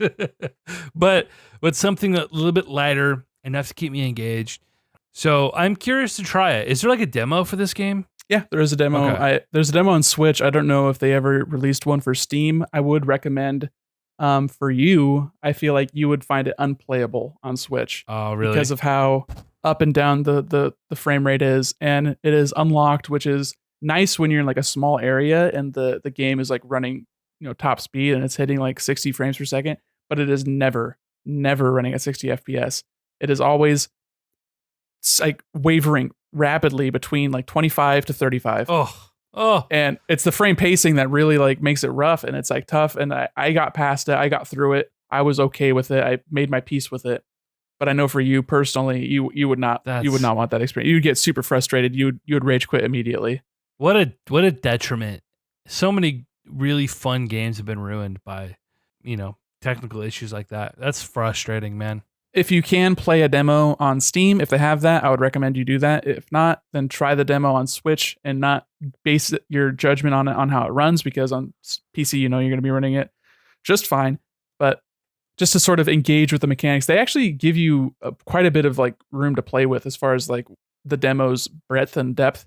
Like you can catch monsters or catch eggs and hatch them and sort of interact with a lot of systems before you're kicked into a please buy the game for real this time sort of screen. So I would recommend it. I mean, I think you might, there's a good chance that you would bounce off it, and I can't, predict that. But I think if you're looking for a sort of Pokemon-like experience, this definitely has that for you. Sure. It feels like maybe we have enough Pokemon-like experiences coming down the pipeline that maybe You might be Pokemoned out. yeah, but But I mean, if you talk about like, the contemporaries to the Pokemon sort of fad and like what other companies are trying to do, there was a lot of, followers of that back in the Game Boy era. That was a very hot sort of thing to copy and make your own version of. But most games do not try to do that these days. And I don't know if it's just like how big it is to like have that many monsters, or how difficult it is to create that many characters, or what have you. You see like spin-offs, like Dragon Quest has that spin-off that I love. But for something like Monster Hunter, it makes a lot of sense. They have a huge sort of catalog of monsters to work with, but not a lot of other Pokemon likes these days, except if you're like some indie game that nobody actually wants to play, because people don't want to play a Pokemon like, they want to play a good Pokemon. So it's hard to sort of make that balance. although you saw success with franchises like Yokai Watch. I mean, enough success that they got sequels, right? Yeah, kind of. It wasn't for us. Almost. That's one of those Right. few times where you're like, no, it's not for us. But like, Yeah. enough that they were putting out multiple versions of sequel games. Like, okay, And I think Monster Hunter Stories, from what I heard of the first one, I never played the first one, just the second one here. And the first one seemed like it kind of leaned younger, like more towards the Yokai Watch kind of crowd. But this one is a little bit less, like it's still a very PG, like think of it as like a PG movie or a G movie even, that you're like watching with a kid brother, and like the stakes aren't ever like that high, but like you see people fall to their death and like that kind of stuff. But it's like kind of cutesy in that sort of way still. right? Like, It's slapstick. kind of, it's not heavy, but it's like, yeah. a lot of puns, because one of your main companions is this little cat guy with a super big chibi head, and he says stuff. He calls you partner because he's your Oh partner. my god, it's adorable. Yeah. And he says positively claudacious, stuff like that. That's terrible. That's just. You got to know what you're getting into. That's just full disclosure. This is for kids. this is actually is for kids. It's not just an excuse we peddle out there because we're bad at our jobs. No, yeah. Well, let's dive into a little bit of Hollow Knight, a game, Nick, that you have really tried to get me to play, and I did try it, and I bounced off it pretty hard. Yeah, which I understand, because I mean, I just understand. I get it. The way it does exploration is very It's unforgiving.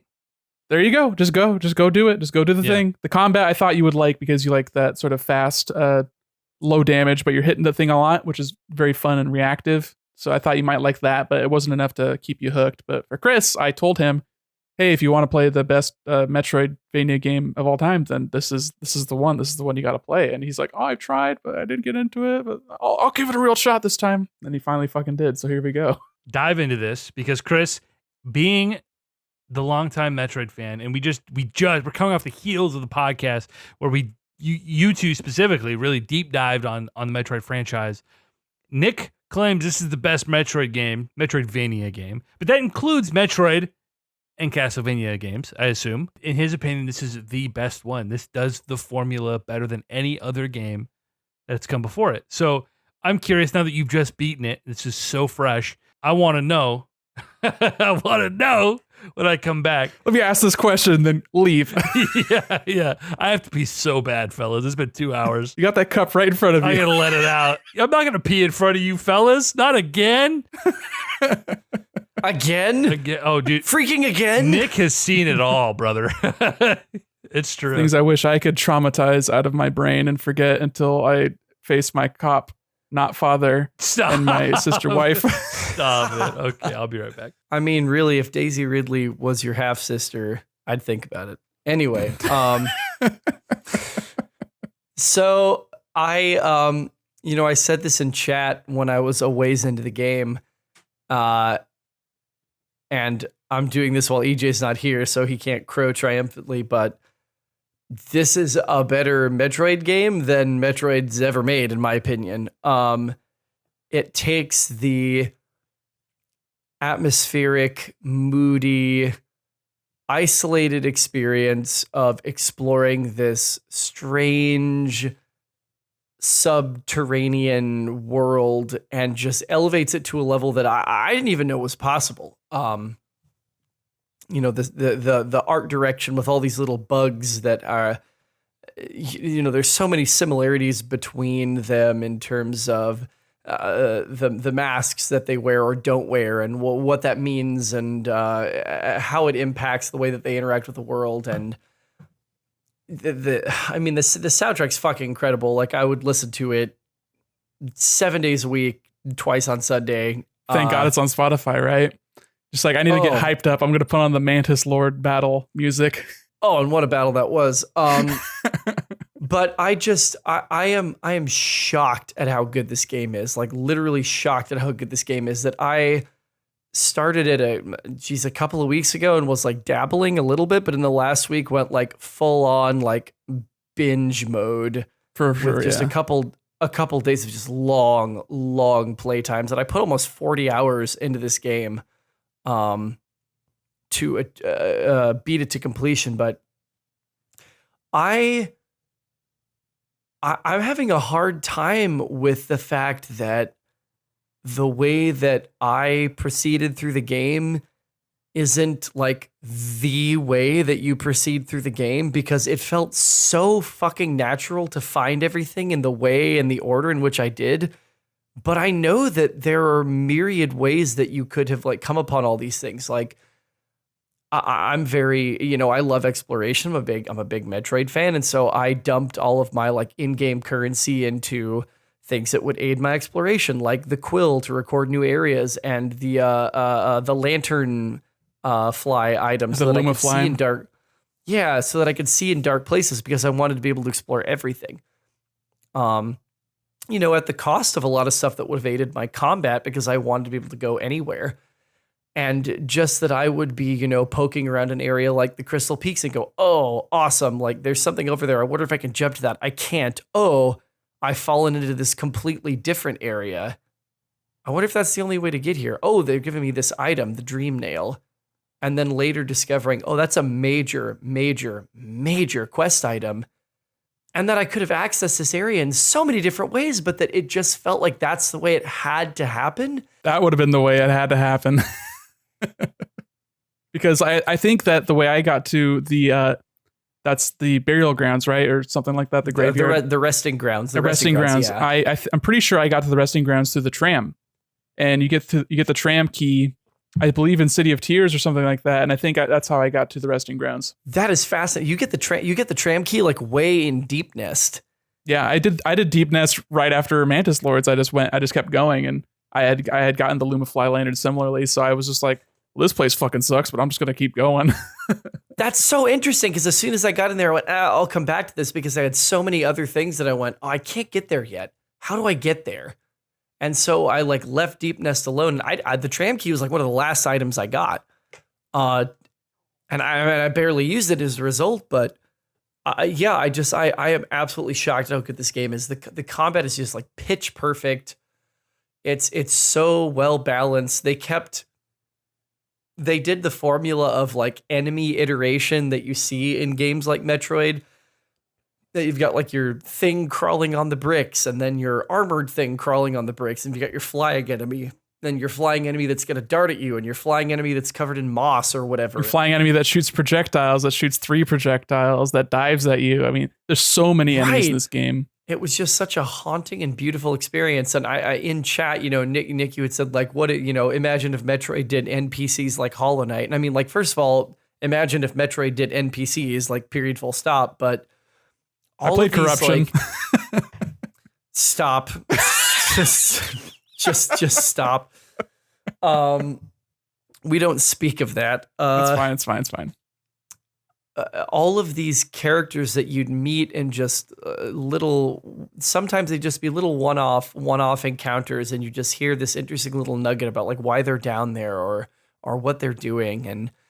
And then sometimes they'd come back, and you get to see them have these little arcs like, what's the guy that's got the shell on his head? Oh, and Quirrell? Quirrell. Yeah, he's awesome. And then you run into him when you are in the teacher's archives, and he said, she's been speaking to me, and this is important. You need to do what you're doing.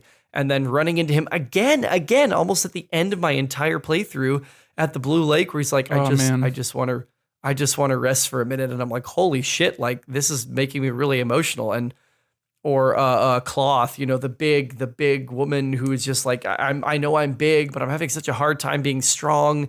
And then seeing them come into their own, and then they're assisting you in this boss fight, and you beat this boss fight, and then they get run through. And I literally gasped, like, I get spoilers for Hollow Knight or whatever, but like I literally gasped out loud and was just stunned at the fact that it could just be over like that. But that's the kind of world that it is. It's just brutal. And yeah, the lore really drew me in and made me interested. And I was like, who is this? Who is this little shadow that I'm playing? Like, what are you? Like, what is your purpose? And then finally coming to discover that you're just one of many that were created to basically serve this kingdom by bearing the burden of holding this infection in your body and keeping it at bay. But knowing when I finished with one of the bad endings that it was just gonna continue over and over and over again of you taking that place, and then someone's gonna have to come take your place eventually, and then being able to break that cycle by killing God, which is very JRPG of them to do. And it's different when God is a moth, though. The Radiance moth. Yeah, and oh god, the whole start to that fight. The first time that I fought the Hollow Knight, Hornet came in and stuck him and cracked the thing open. I saw the essence coming out. I was like, oh, I can absorb that. Like that's like when I was fighting when I was encountering the dreamers. I'm gonna absorb that essence. And that wasn't working. And by the time I figured out it wasn't working, like Hornet had gotten tossed off, and I got a bad ending. And I went, okay. I can use the Dream Nail. So I hit it with the Dream Nail, and it sucks me in. And you climb up on those platforms, and the little icon comes as this challenge. And just seeing him like turn and face the horizon and like whip the nail out to the side, and seeing the sun fucking like grow wings and turn around, and then just this wipe to a white title card with black lettering for the boss fight with this huge like operatic score flip. Like I got fucking chills all over my body. Like I'm getting them right now. Like it was one of the coolest video gaming experiences I've had in a minute. And it was a fucking hard fight. Like it took me, I couldn't do it last night. I tried for like 90 minutes just to beat this boss. I couldn't do it. So I went back today and I played the rest of the DLC I hadn't done. I did the Grim Troop, which was a neat little detour. I see why you said it was a pain in the ass, like fighting those little things that like flit around everywhere were stupid. But did you do the second Grim fight? No, I didn't. I opted to. I was compelled by what the accordion player, like he's like, I just want this kingdom to sleep in peace. And I was like, God, that's literally my objective in this whole game, is like, let this kingdom be at peace. Like, how could I not be compelled by that? And I guess I just happened to go to the one. There were 4 spots I could have gone to, like Harvest Flame, right? Right. And I just happened to go to that one first. And just knowing that like people could have played that game and never known that was there. Like he also has other endings as well. Like you're talking about the Cloth subquest that's missable. You don't have to have her join you in that fight. And after that fight, you can see her back at Dirtmouth, and you can talk to her, and she'll say, I couldn't find what I was looking for here. And now I just have to keep wandering. I have to keep looking. And she leaves. And like, that's another version of that ending where she doesn't have that warrior's death where she helps you and gets killed. But that's what she wanted because she was trying to join her dead lover. And it's just like, this is all in a game with like cartoon bugs, and like, it still has better storytelling and character development than like it everything about the way they tell story is completely cribbed from something like Dark Souls, which I think that's another game that I obviously have been pushing for you to play. But the fact that this little 2D Metroidvania that costs $15 and you can play for 40 hours is a more well realized version of that method of storytelling is phenomenal. It's mind blowing. Yeah, I'm shocked to hear you say that could have had a different outcome. Like again, it just felt like everything feels like it has to happen that way. But I know that there are so many different like paths and ways that you could choose to traverse this world, and in different orders, that it just feels like there can't be another way. Like that has to be the way that happened. And now that I've like finished out everything in the way that I did, would I have left Zote to die in Deepness? Probably. He's a douche, but at the same time, like it was so worth it to save him. and then find him in the Coliseum and just whip his fucking ass in front of all those people just was so fucking satisfying. And then he stole my girl. That was another fucking douche move. Like I come back to Dirtmouth and he's just like chatting up that bug that's been in love with me for forever. I love that storytelling too, because I think she has like a key to her house. If you go in her house before you save Zoe and he comes back up, she has like all this fan art and fan fiction of her being saved by you. And you're like this big, like you're this amazing, handsome bug that saved her in her story. And you see yourself and you're like, this is really funny. And then when you go into her dream later and it's her in love with Zoe and you fight, Grey Prince, magnificent, mighty Zoe. And he's this big version of himself with still this dumb little head. He does the same stupid attacks, but they're actually effective this time. He jumps through the ground and lands, and like there's so much storytelling that happens that isn't just like text on a screen or a voice in your speaker. It's what you see and like how you interact with it, and that's what games do so great. And it's so fucking funny and awesome. Yeah, I kept going back to her house to like read the journal entries the diary entries she was writing as they got updated. And then for it to like suddenly switch to Zoe, I felt like a little jilted. And I was like, I'm glad I can go in the basement and like hit the shrine with the dream nail and like beat Zote's ass in her dream, because I don't know, like it just compelled me in this whole decaying world and people still trying to find a way in it. And that people would still even exist in a world like this. Like when you go and save Sly, and then he opens up his shop, and then later you find out that he is the nail sage that trained the nailsmiths. It was fucking unbelievable. Like for just a random thing like that. And I didn't see any of it coming at any stage of the game.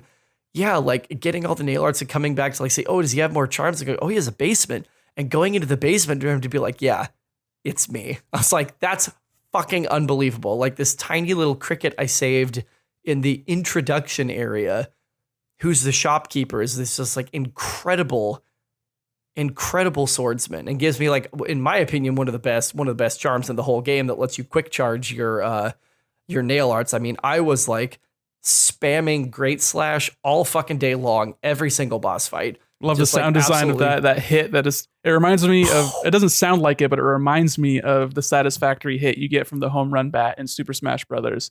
Just that ping sound, that thump that you get when you get the fully charged nail. So goddamn good.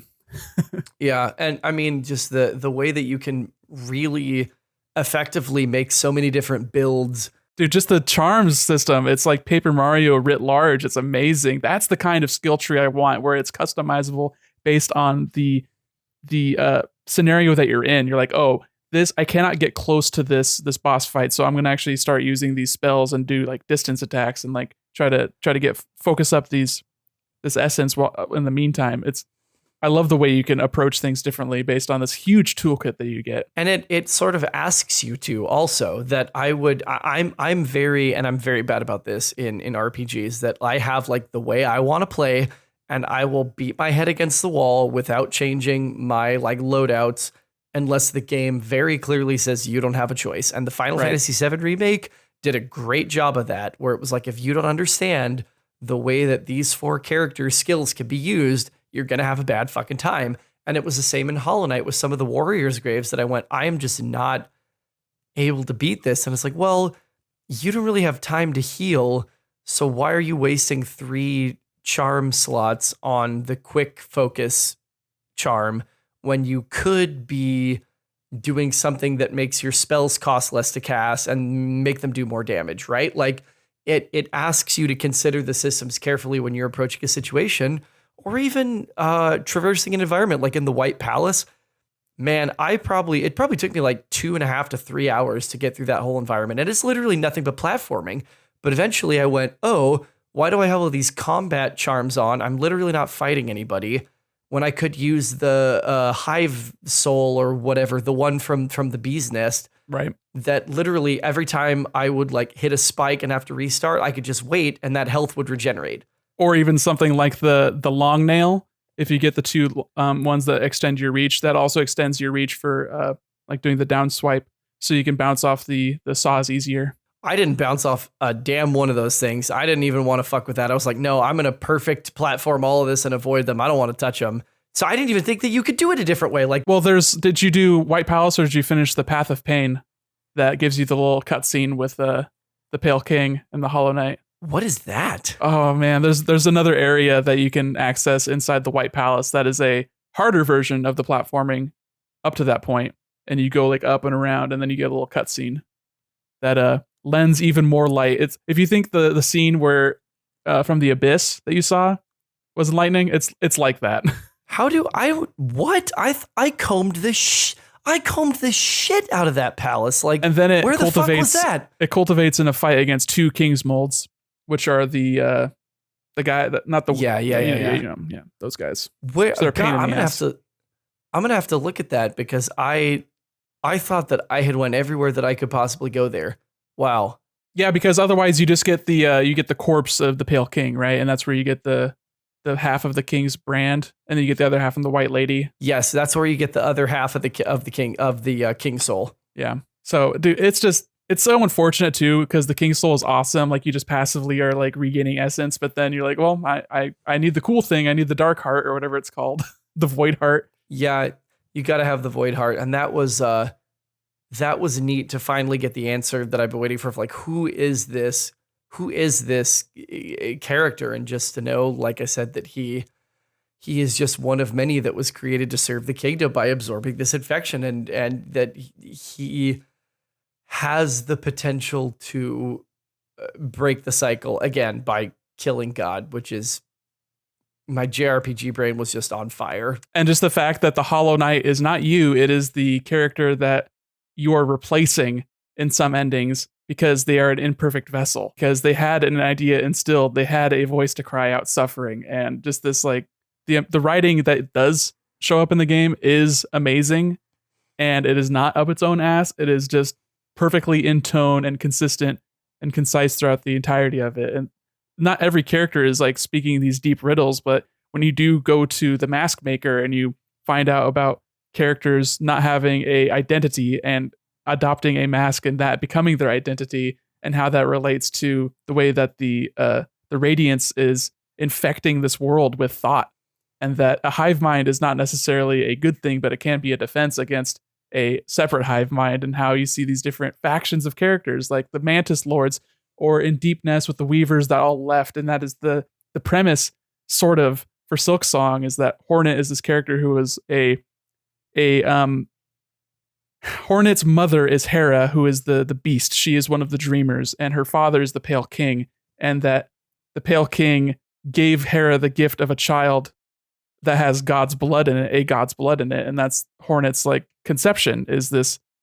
And you learn that from the White Lady, who's this weird tree god, who's also like the Pale King's wife, but also I don't know, because how does this weird man who started out as a worm shell that you see in the edge of the world on the total eastern side of the map become this weird little guy with a fork head?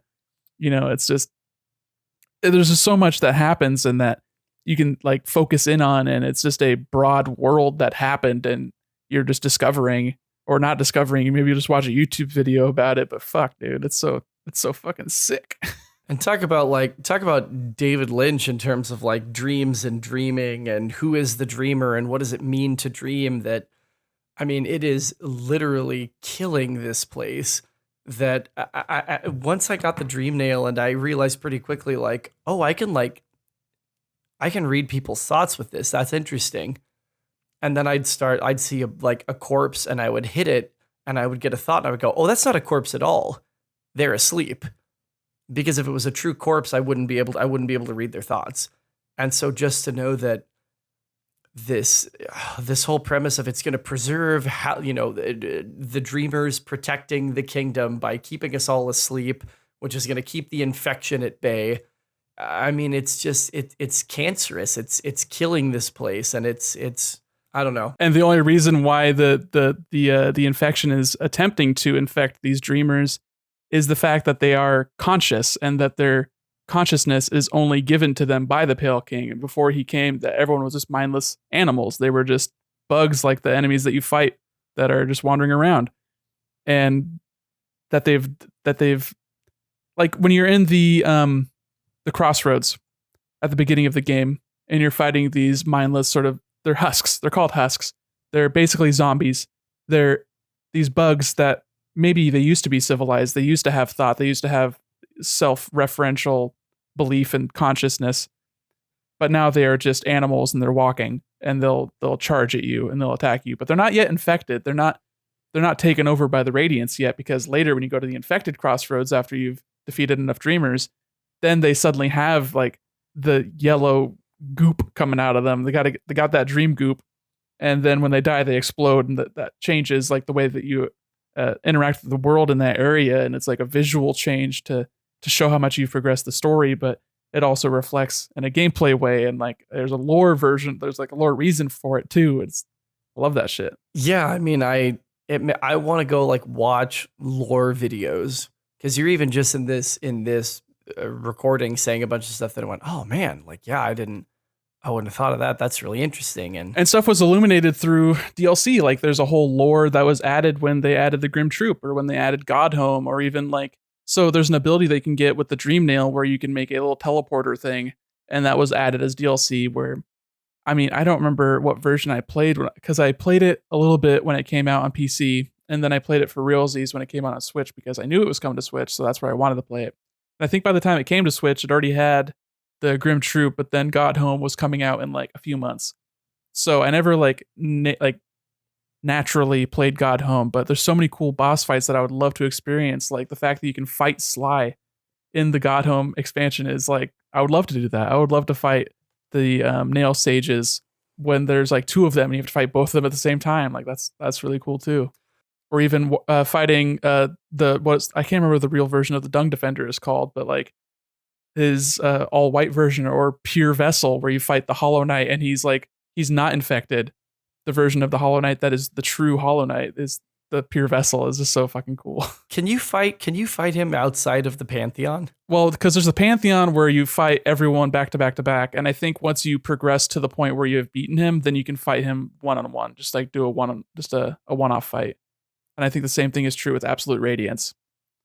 But I'm not quite sure, because I've not progressed that far in it. I've only done like a couple fights and like unlocked a like you get like a charm or something. I can't remember. That's fascinating. Yeah, yeah. Looking at what I love too is that each, as you would expect from games with multiple endings, that like each better ending like swings up a little bit more. That in the bad endings, you take the place of the Hollow Knight and you're imprisoned and the infection is staved off again, but you know that the cycle's just going to continue. And then defeating Radiance, you see like the Void, which was the original denizens of this realm, are these void creatures that were sort of like trampled over by by the Hallow Nest and the Pale King and the Radiance. They rise up and they say, no, like, fuck you. Like, we were here. We've always been here. And you are able to like break out of your mask and achieve your true like void form, and you destroy the Radiance. And you see that the infection is gone. Like the vines just wither and disappear, and Hallow Nest and the kingdom as it was can be restored again. But you're sacrificed in the process. And then watching videos of like the true 2 ending, which I am never going to get, because looking at that boss fight against Absolute Radiance, there's just no fucking way that's ever going to happen. That all those things happen. And we get this great shot of Hornet standing outside of the Black Egg Temple, and you see the Hollow Knight starting to come out of the egg, which suggests that not only is the cycle broken, but that one of the vessels now gets to just live on its own terms. I didn't do any of this stuff with like Mr. Mushroom, but like, I guess that also is a little teaser that like it zooms way out at him, like going way away from Dirtmouth, and it says to be continued. And like, he's got the whole story of everything. And so like, I don't know what that's about, because I didn't ever equip the fungal shroom charm or whatever the fuck it's called. Right. Yeah, me either. I think I talked to him a couple times, but I only found like 2 of his spots, and you have to find, I don't know how many there are, like a good like 10 or so. But yeah, there's just so many different interwoven storylines that all impact your perception of the broader story. Like even you saying like the Void defeating the Radiance is a good ending, like that's not necessarily true, because like you said before, the Pale King showed up and everyone became sentient, the Void was just sitting below and just sort of existing, and now they have something to prove, and maybe the void is going to kill everyone in the society, and there's just going to be nothing left except for the void. And it becomes there's no like true morality in these higher beings that they refer to, and that you also as a player are referred to as a higher being because you have your own self-evident consciousness. And this what that sort of means from like a meta narrative as well as a sort of a fun sort of take on it. And it just really does make me so excited for their next game, because from what they've shown mechanically and playing as Hornet, it seems like so rad, and how fast you move, and like your jumps, and like her ability to use the silk as opposed to the little ghost or shadow, or just the player knight, and his ability to use essence is just a completely different thing. And I completely 100% full faith in whatever they do next.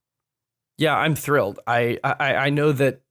Well, I had seen the like splash art of Silksong, and so then when I saw Hornet, I was like, "Oh, that's a protagonist." So I like clocked that was probably going to be significant. And yeah, I mean, it's the sibling of the vessel that is born of the void and the Pale King. And so what's Hornet going to do with this new autonomy coming out of presumably whatever they consider to be the canonical like good ending? Is it a new land entirely? I mean, like you said, she's pursuing the Weavers. You should watch some videos, because there was cutscenes shown during a trailer, and then there's been gameplay shown at like a PAX or an ETH. There was some gameplay at a PAX like Australia, because they're an Australian team, and also from E3 2019, I believe. Nintendo Treehouse had some gameplay as well, so you can see like some off TV like videotaping the TV footage, and then some direct feed from Treehouse, to give you a little bit of an idea of like what they're showing gameplay wise, and what the trailer shows, and like what the implications are, and all these deep dive lore videos. Shout out to Mossbag, which is like, he's got like an 1.5-hour video and like breaking down all the lore of Hollow Knight, and like most of it was stuff I did not pick up on.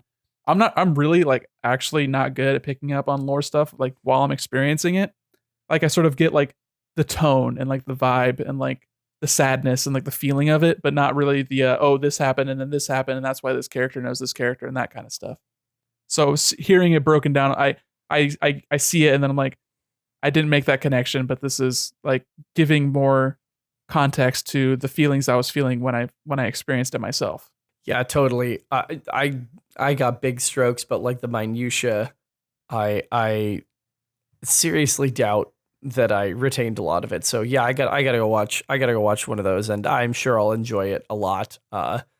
Just looking at how other people with more time have put into like sussing out all these things that are very like tangentially alluded to. And again, that's the kind of shit that I would spend like hours on forums and on Google doing with things like Metroid Prime, when the whole universe was new to me, of like, oh, well, what does that mean? And what are these creatures? And this, that, and the other thing. Like it just, I've been so like enwrapped in a game in just a long time. Yeah, it's really infected your brain, huh, Chris? Oh! Listen, I was going to say, what you're describing sounds so much like a Metroid game. Well, so, it really is. Yeah, that's... This game wouldn't exist without Super Metroid. I mean, talking about the split paths, and I would recommend, if you want other like really great examples of Metroidvanias, I had a great time with SteamWorld Dig 2. It does not have as much of the vibes and like the storytelling sort of chops to it, but it is very mechanically tight, and the sense of progression that you get and the pacing is really phenomenal. It is much more video gamey. Sort of think of how Mario Odyssey was just like, here's the base elements. You get this like cool place to discover, and then here's like a challenge room, and where you can get a thing. But if you do the challenge room even better, you get a second thing, and that is just like, it gets the good juices coming out of your brain. Your endorphins are popping off, and it's a great example of something like that. And then you've played Guacamelee, which is really great as well. And then the Ori games, I only played the second one. I do want to go back and play the first one, but that is like an opposite approach in a lot of ways to something like Hollow Knight, where Hollow Knight is very much, the exploration is super strong, but it's the sense of combat, and like you really want to engage in that combat, and there's like an economy based on it. Where something like Metroid, Super Metroid, you could go through and not kill anything except for bosses if you really wanted to. Like the enemies are there as a impedance and a way for you to regain health sometimes. But in something like Ori, the combat is also super low on the totem pole of importance. Even more so in the first game, from what I've heard, based on the second game, sort of expanding that out and even stealing some ideas from Hollow Knight with like charms and that kind of equipment variety. But just the sense of mobility and the fluidity and the inertia of the way you explore that world is really fantastic and very rewarding. And it's just so beautifully animated. And actually, it runs super well on Switch based on some Digital Foundry videos I watched. So I've actually thought about getting the Ori 2-pack physical, so I can go back and play the first one, because I did play the second one on Game Pass. So I don't actually own that game, so I can justify it to myself. Yeah, let's do it. We gotta, maybe that could be one of our next sort of diary type things. You guys are out here freaking talking some Coheed and Cambria shit. I'm like, what the fuck are you guys talking about, man? But that intrigues the hell out of me. I just... You play games in a different way, and that's okay too. Well, I was just going to say, like you said, and Nick had mentioned this earlier, that I tried to play Hollow Knight once before, and I got a little bit into exploring the crossroads, and I could not have probably gotten very far, and it didn't hit for me. And it was just a time and place thing that I maybe was coming off another big game, and I was a little fatigued, was just like, I don't really want to like work hard for this. But I'd been playing like Final Fantasy 12 and Donkey Kong Country Tropical Freeze all summer, and then to get this like really moody, Metroidy, explory, fascinating game, it all came together. And within like the first 10 minutes of me playing, I was like, oh my God, I am really going to like this. Yeah, I cannot emphasize enough how special this game is. And it's so rare for me to have that sort of takeaway from games. And the only downside to you playing this like right now, Chris, is that you're going to pop in Dread in 2 months and it's not going to live up to Hollow Knight. I'm sorry. Like, there's no way that it can. And that's disappointing, but it's going to be different because you're shooting. You don't really have that sort of shooting mechanic. I mean, you kind of do. You have a spell cast in Hollow Knight, but it's sort of like, it's going to be a different paced sort of game. And that it might, hopefully, like this 2 month span will be enough for you to sort of like come down from that like immediate, like orgasmic finish of this game to let you, experience new things and have a more open mind still about it. Oh, totally. And I mean, it's a Metroid game. So like I've been waiting for Metroid 5 for 20 years. So like my stoke is still going to be really high. If for nothing else, just to like get the conclusion of this story I've been so curious about since I was like a literal child. All you have to hear is the and then you'll be fine. You'll be in tears. I mean, was this easy for you to like separate from like if this was a Metroid game, what are your feelings different? Or did this really live up to Nick's sort of hype that he was building you up on for however long? Well, I think Nick, to his credit, is good about just going, this is a really great game, and just like keeping things really simple. I think when people like oversell things to me, I tend to like get really turned off by it. And I'm just like, nah, you don't say. Chris is a contrarian, but it's not even just like that instinct kicking in. I'm just like, you've oversold it. Like there's no way it could possibly live up to this. And Nick's just like, oh my God, like you're going to really like Hollow Knight. So no, I don't know that it would have been different, but I'm optimistic I'll be able to like separate those two things, because I could recognize like really early on, like this game's going to be mentioned for like years and years to come as an absolutely stellar example of video games. And I know that Dread's just not going to be that. It's just not. It's going to be like in all hope, like a very good Metroid game that tells a story I've been waiting to hear, and launches a new, interest in the series that means I get more Metroid games. Was this experience for you more like, oh, I really appreciate what Nick was saying? Or did you really feel like, holy shit, like this is like one of my favorite games ever? Because Nick, I mean, the way you built it up for me, I think it's different than what maybe it was built up for Chris. But well, no, I don't know about that, because I know you pretty well, and I know you get frustrated with this kind of game. So I definitely want to like say, hey, this is worth your time. This is worth you trying to play this game. And I hope you love it, because I love it, and I want us to be able to share that love of something, because when that happens, it's really special. I love having this conversation with Chris and hearing his thoughts and being able to bounce off that and react to it and be like, oh, that thing was awesome and this thing is related to that and I love it too. Like, that's my favorite kind of conversation coming off of someone having a fresh experience. Or I also, like if Chris had like some gripes about some stuff, like I would also love to talk about that and like what that means. Like I know you had trouble with the map system early on, EJ, and I think that is a choice that they made that is not going to hit with everybody. I think not having the autofill map until you have a thing to buy, and then also you have to rest at a bench in order to fill it in. Like that's a choice that they made, and it was definitely going to push people away based on that.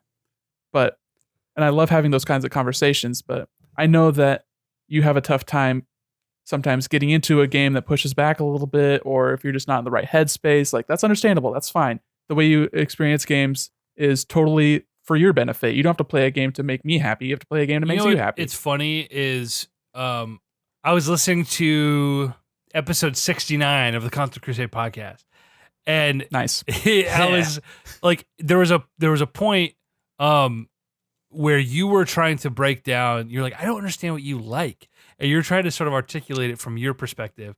And I found that very interesting because it made me think like, well, what do I like? And I think in broad strokes, it's easy to say, well, I like X, Y, and Z, but like, why do I like those things? And why doesn't that translate to other experiences?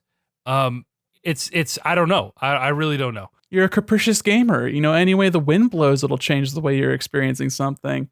If you played Dead Cells a week after you first played it, you might have hated it. Nobody knows. Isn't that funny how that ended up working out too? Like, I was just thinking about that. I saw the DLC was on sale just the other day, and I'm like, dude, that game was so good. I don't know, Chris, was that a game that you played at all? I did not. To your question though, yeah, I didn't really get a lot of specifics about the game, about Hollow Knight from Nick. I just knew that he was like, this is a game I really like, and it's in a genre that I think is going to mean that you're going to like it a lot. Which, like I said, is my favorite kind of recommendation, because I think when people can put it so simply and then just leave it for me to figure out, that's more interesting for me. So no, it was really me just discovering it and loving it on my own merits, and being so interested in exploration as I am, given that I do love Metroid games. Like I sunk a ton of Geo. Like I got the quill immediately that I said, okay, I see there's a whole bunch of stuff that I can get to that I can't see. And I'm going to want to know where that path is going to go and what branches are going to come off of that and what I could discover further down those ways. And so I just went, okay, I just accepted the game on its own merits and went, that's the challenge. I need to be really good about getting back to a bench, but then discovering when I finally did like take my first death of, oh, okay, I get my map updated. I can go back and I can get all of my money back, which is a big thing for me. I was like, oh my God, I seriously lost all of my Geo. Like that for like a half second, I went, oh, that's a total deal breaker because I've worked so hard for these resources. And then getting, finding the shade and going, what the fuck is that? And like attacking it and going, oh, I got all my money back. Like my soul is back. Like, oh, okay, I see what we're doing here. I get it. But they didn't have to like hold my hand and go find your shade to recover your resources. They just like let me go figure it out. And I never did end up not getting my shade back. And it wasn't until late in the game when I got really lazy that I just started like giving rancid eggs to Gigi and Dirtmouth to like summon the shade for me, because I was like, fuck that, I'm not going back into deep nets, just give me my money, I don't know, it just hit for me in a big way, and it's my steez big time. And yeah, I'm just really glad that I finally listened to Nick and listened to Josh and Joey, who've been also telling me for years to go play this fucking game. Yeah, we wouldn't steer you wrong, bud. Just like I'm not steering you wrong with Dark Souls. You're going to get a lot of the same experience from that game too, I think. And EJ also bounced off that game the exact same reason, the exact same way, in that I think maybe you had a similar experience, EJ, with Hollow Knight, where you did die and you did lose your resource, and you seeing that number turn to 0 is enough for you to just to be like, okay, no thank you, not for me. And that's a similar experience with Dark Souls. I mean, they cribbed that fully from that game. It's not even like, it's just like, I don't like wasting my time. And I feel like if I don't know what I'm doing, or if I can't figure it out within like a prescribed period of time, I feel like it's just a waste of time. And Dark Souls was a game that like, I feel like I really appreciate a lot of the mechanics and a lot of the systems. Once I had someone to sort of baby me through them, and that's just me being impatient and dumb and like, not wanting to have to like put in a lot of the work. And that's what I like about a lot of more modern sort of 3D adventure games is like they make it really easy on the average player, and I'm an average player. But once I got into Dark Souls with you and you sort of helped me through some of the systems, it's still a very hard game, I think, but I had a good time. And like, I'm like, oh, I'll never beat that game on my own. But like, I appreciated it for what it was. And, one day I'm like, oh, that would be a lot of fun to maybe try to go back and beat. It's super difficult, but I would have never gotten, it's very arcane, and it's just that's not what I'm into. Okay. Let me dive into your psyche a little bit here to help me understand, maybe to help you understand in like a more articulate way than just wasting time. Because when you say wasting time, I think of you love the grind, you love the micro stepping of making small progress. Like Let's Go. How many shiny grinded Pokemon did you get in Let's Go? And how much time did you spend doing that? And don't answer, but just keep that in your head and think of that when you're oh my God, Chris is making some noises. It's horrific. It's truly awful. But okay, think about that. Think about Skyrim, another game you love to start and maybe not play all the way through, but you love being in that place and experiencing that world. And even like Zelda, you had a lot of fun with. And like these are all games that I can sort of relate to because I have a similar experience to. Maybe not Skyrim, but Breath of the Wild and Pokemon for sure. And I think of that sort of sense of progression maybe is what is keeping you like on the hook. You're being reeled in slowly. And maybe something like Hollow Knight or a Metroid game doesn't necessarily have those rewards that you're looking for at a consistent pace that works for you. Because like for someone like me, I love filling out a map. That's amazing. For you, I mean, you in Breath of the Wild, you climbed all the towers first. That was the first thing you did, right? When you got off the plateau? Yeah. So you like filling in a map, but maybe not like slowly. You like doing that all at once and then knowing where to go right away. Maybe that is something that's more interesting to you or engages you more readily. It's hard to say like, oh, I really like having like X, Y, and Z goal at a like right out the gate. Like it's because I also don't like just doing the checklist. I this is something I really feel like I need to think about and like figure out. But I definitely like I said on the last podcast, I need to know what my end game is, but I don't want to be told. Like I need to know the parameters, but I want to then explore those parameters on my own. Like I don't need a explicit walkthrough, but like if I really don't know what the end game is, but that applies to like systems and mechanics. Like if you're just, hey, go explore and fucking figure it out,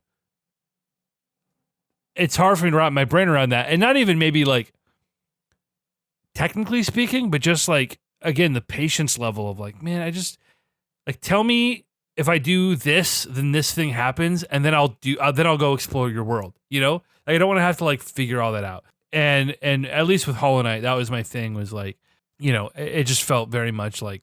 Yeah, it is a very open sort of experience without visually sort of keying that into you, which I think might be something that I have to consider for recommending games to you, because I don't think I like honestly recommended Hollow Knight to you. I think I suggested you try it because it's something I like, which is a different thing than, me saying, hey, you should play this because I think you'll like it, which is what I did with Chris. Yeah. So, which I appreciate. It's just tough. Yeah, it's just strange to me how much you love like Dead Cells, but it also makes a lot of sense because that is a very, the joke, pick up and play, fast and fluid, whatever.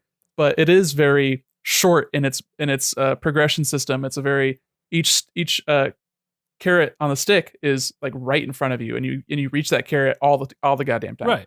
So maybe something like that is just like something that you're really into. Like that is your progression loop. That's the thing that keeps you going with games. This is weird, man. This is turning into a therapy session. I'm getting so introspective here, but listen, let's save that for episode 91 or 2. I don't know. What are we on? I don't know. We'll save that for the next episode. Okay. Because right. Yeah. Yeah. Sure. It's, it's something to think about, but the more you guys talk about it, the more I'm like, wait, what? You got that from this game? Like it's so foreign to me, but it like intrigues the hell out of me. So, it's one of those things that, like, I'm not trying to give you FOMO or anything because it's not gonna hit for too you. late. Like, it's tough. You already. I mean, I'm trying to give him FOMO. he already tried this game and he bounced off it. So like, why would a second time be different? How many times have you played a game and bounced off it and then came back and actually loved it? Like, you have to know yourself. You have to know what's worth putting your time into. You don't want to waste your time. You don't want to feel like you've wasted your time. You don't want to hurt our feelings by not loving a thing and then bashing it for. I mean, being above your head. The greatest example is it happened with Skyrim, and so it's like I don't want to attribute it like fully to like time and place sort of thing, but it really is like wrapping my head around it and like having the time to sort of dive in enough that I can then run with it, right? So, it's just one of those things. I mean, even Dark Souls, again, once I had someone to help me sort of get through it, because the way that game presents itself and the way it walks you through, that is not how I don't like that. But once you kind of got me over the hump and I was just really focusing on these little areas and these little encounters, I had a lot more fun. Right. And like the grind of like, incrementally getting better and sort of understanding what the heck is happening. Like it became fun. The moment to moment. It wasn't just a chore. Yeah. So, but again, I also like playing almost anything if I'm playing it with friends who are into it. Like, exactly, it's a lot easier. So, anyway, I like listening to you guys chat about it though. Again, the FOMO, like Chris, you're joking about it, but like it gives me the FOMO a little bit. I'm like, how do we co-op this sort of experience, right? And maybe I can enjoy it a little bit more. Maybe you'll find something. Before we wrap up completely, I did want to really quick hit the mailbag, which you can reach at feedback@consolecrusade.com. We got mail? And write your feedback. We got mail. Wow. This comes in from Lindsay, and it is titled Bulbasaur. Okay. Shout out. Now, Lindsay says, I was offended when Chris said that Bulbasaur is no one's favorite starter Pokemon. Squirtle and Charmander hold a dear place in my heart, but Bulba is best boy for me. Yeah! Then again, he was also probably offended when Nick told him I called him a simp for buying the OLED Switch. So we can count us as even. In all realness, though, I'm looking forward to seeing you and Tiffany in October. That's from Lindsay. Hell yeah. Shout out to freaking Lindsay. Remember, if you want us to read your message on the air and us to react to it, you can email us feedback@consolecrusade.com. Wow. Look, I just want to say I was not offended because the shoe fits. Lindsay, you hit the nail on the head. I'm going to hold my position on Bulbasaur that if anybody takes the starter that gives you super effective moves against the first two gyms, that's weak sauce. Give me a challenge. Oh my gosh, Chris. You fucking dork. Double down 4 over here. Console Crusade freaking podcast. Go!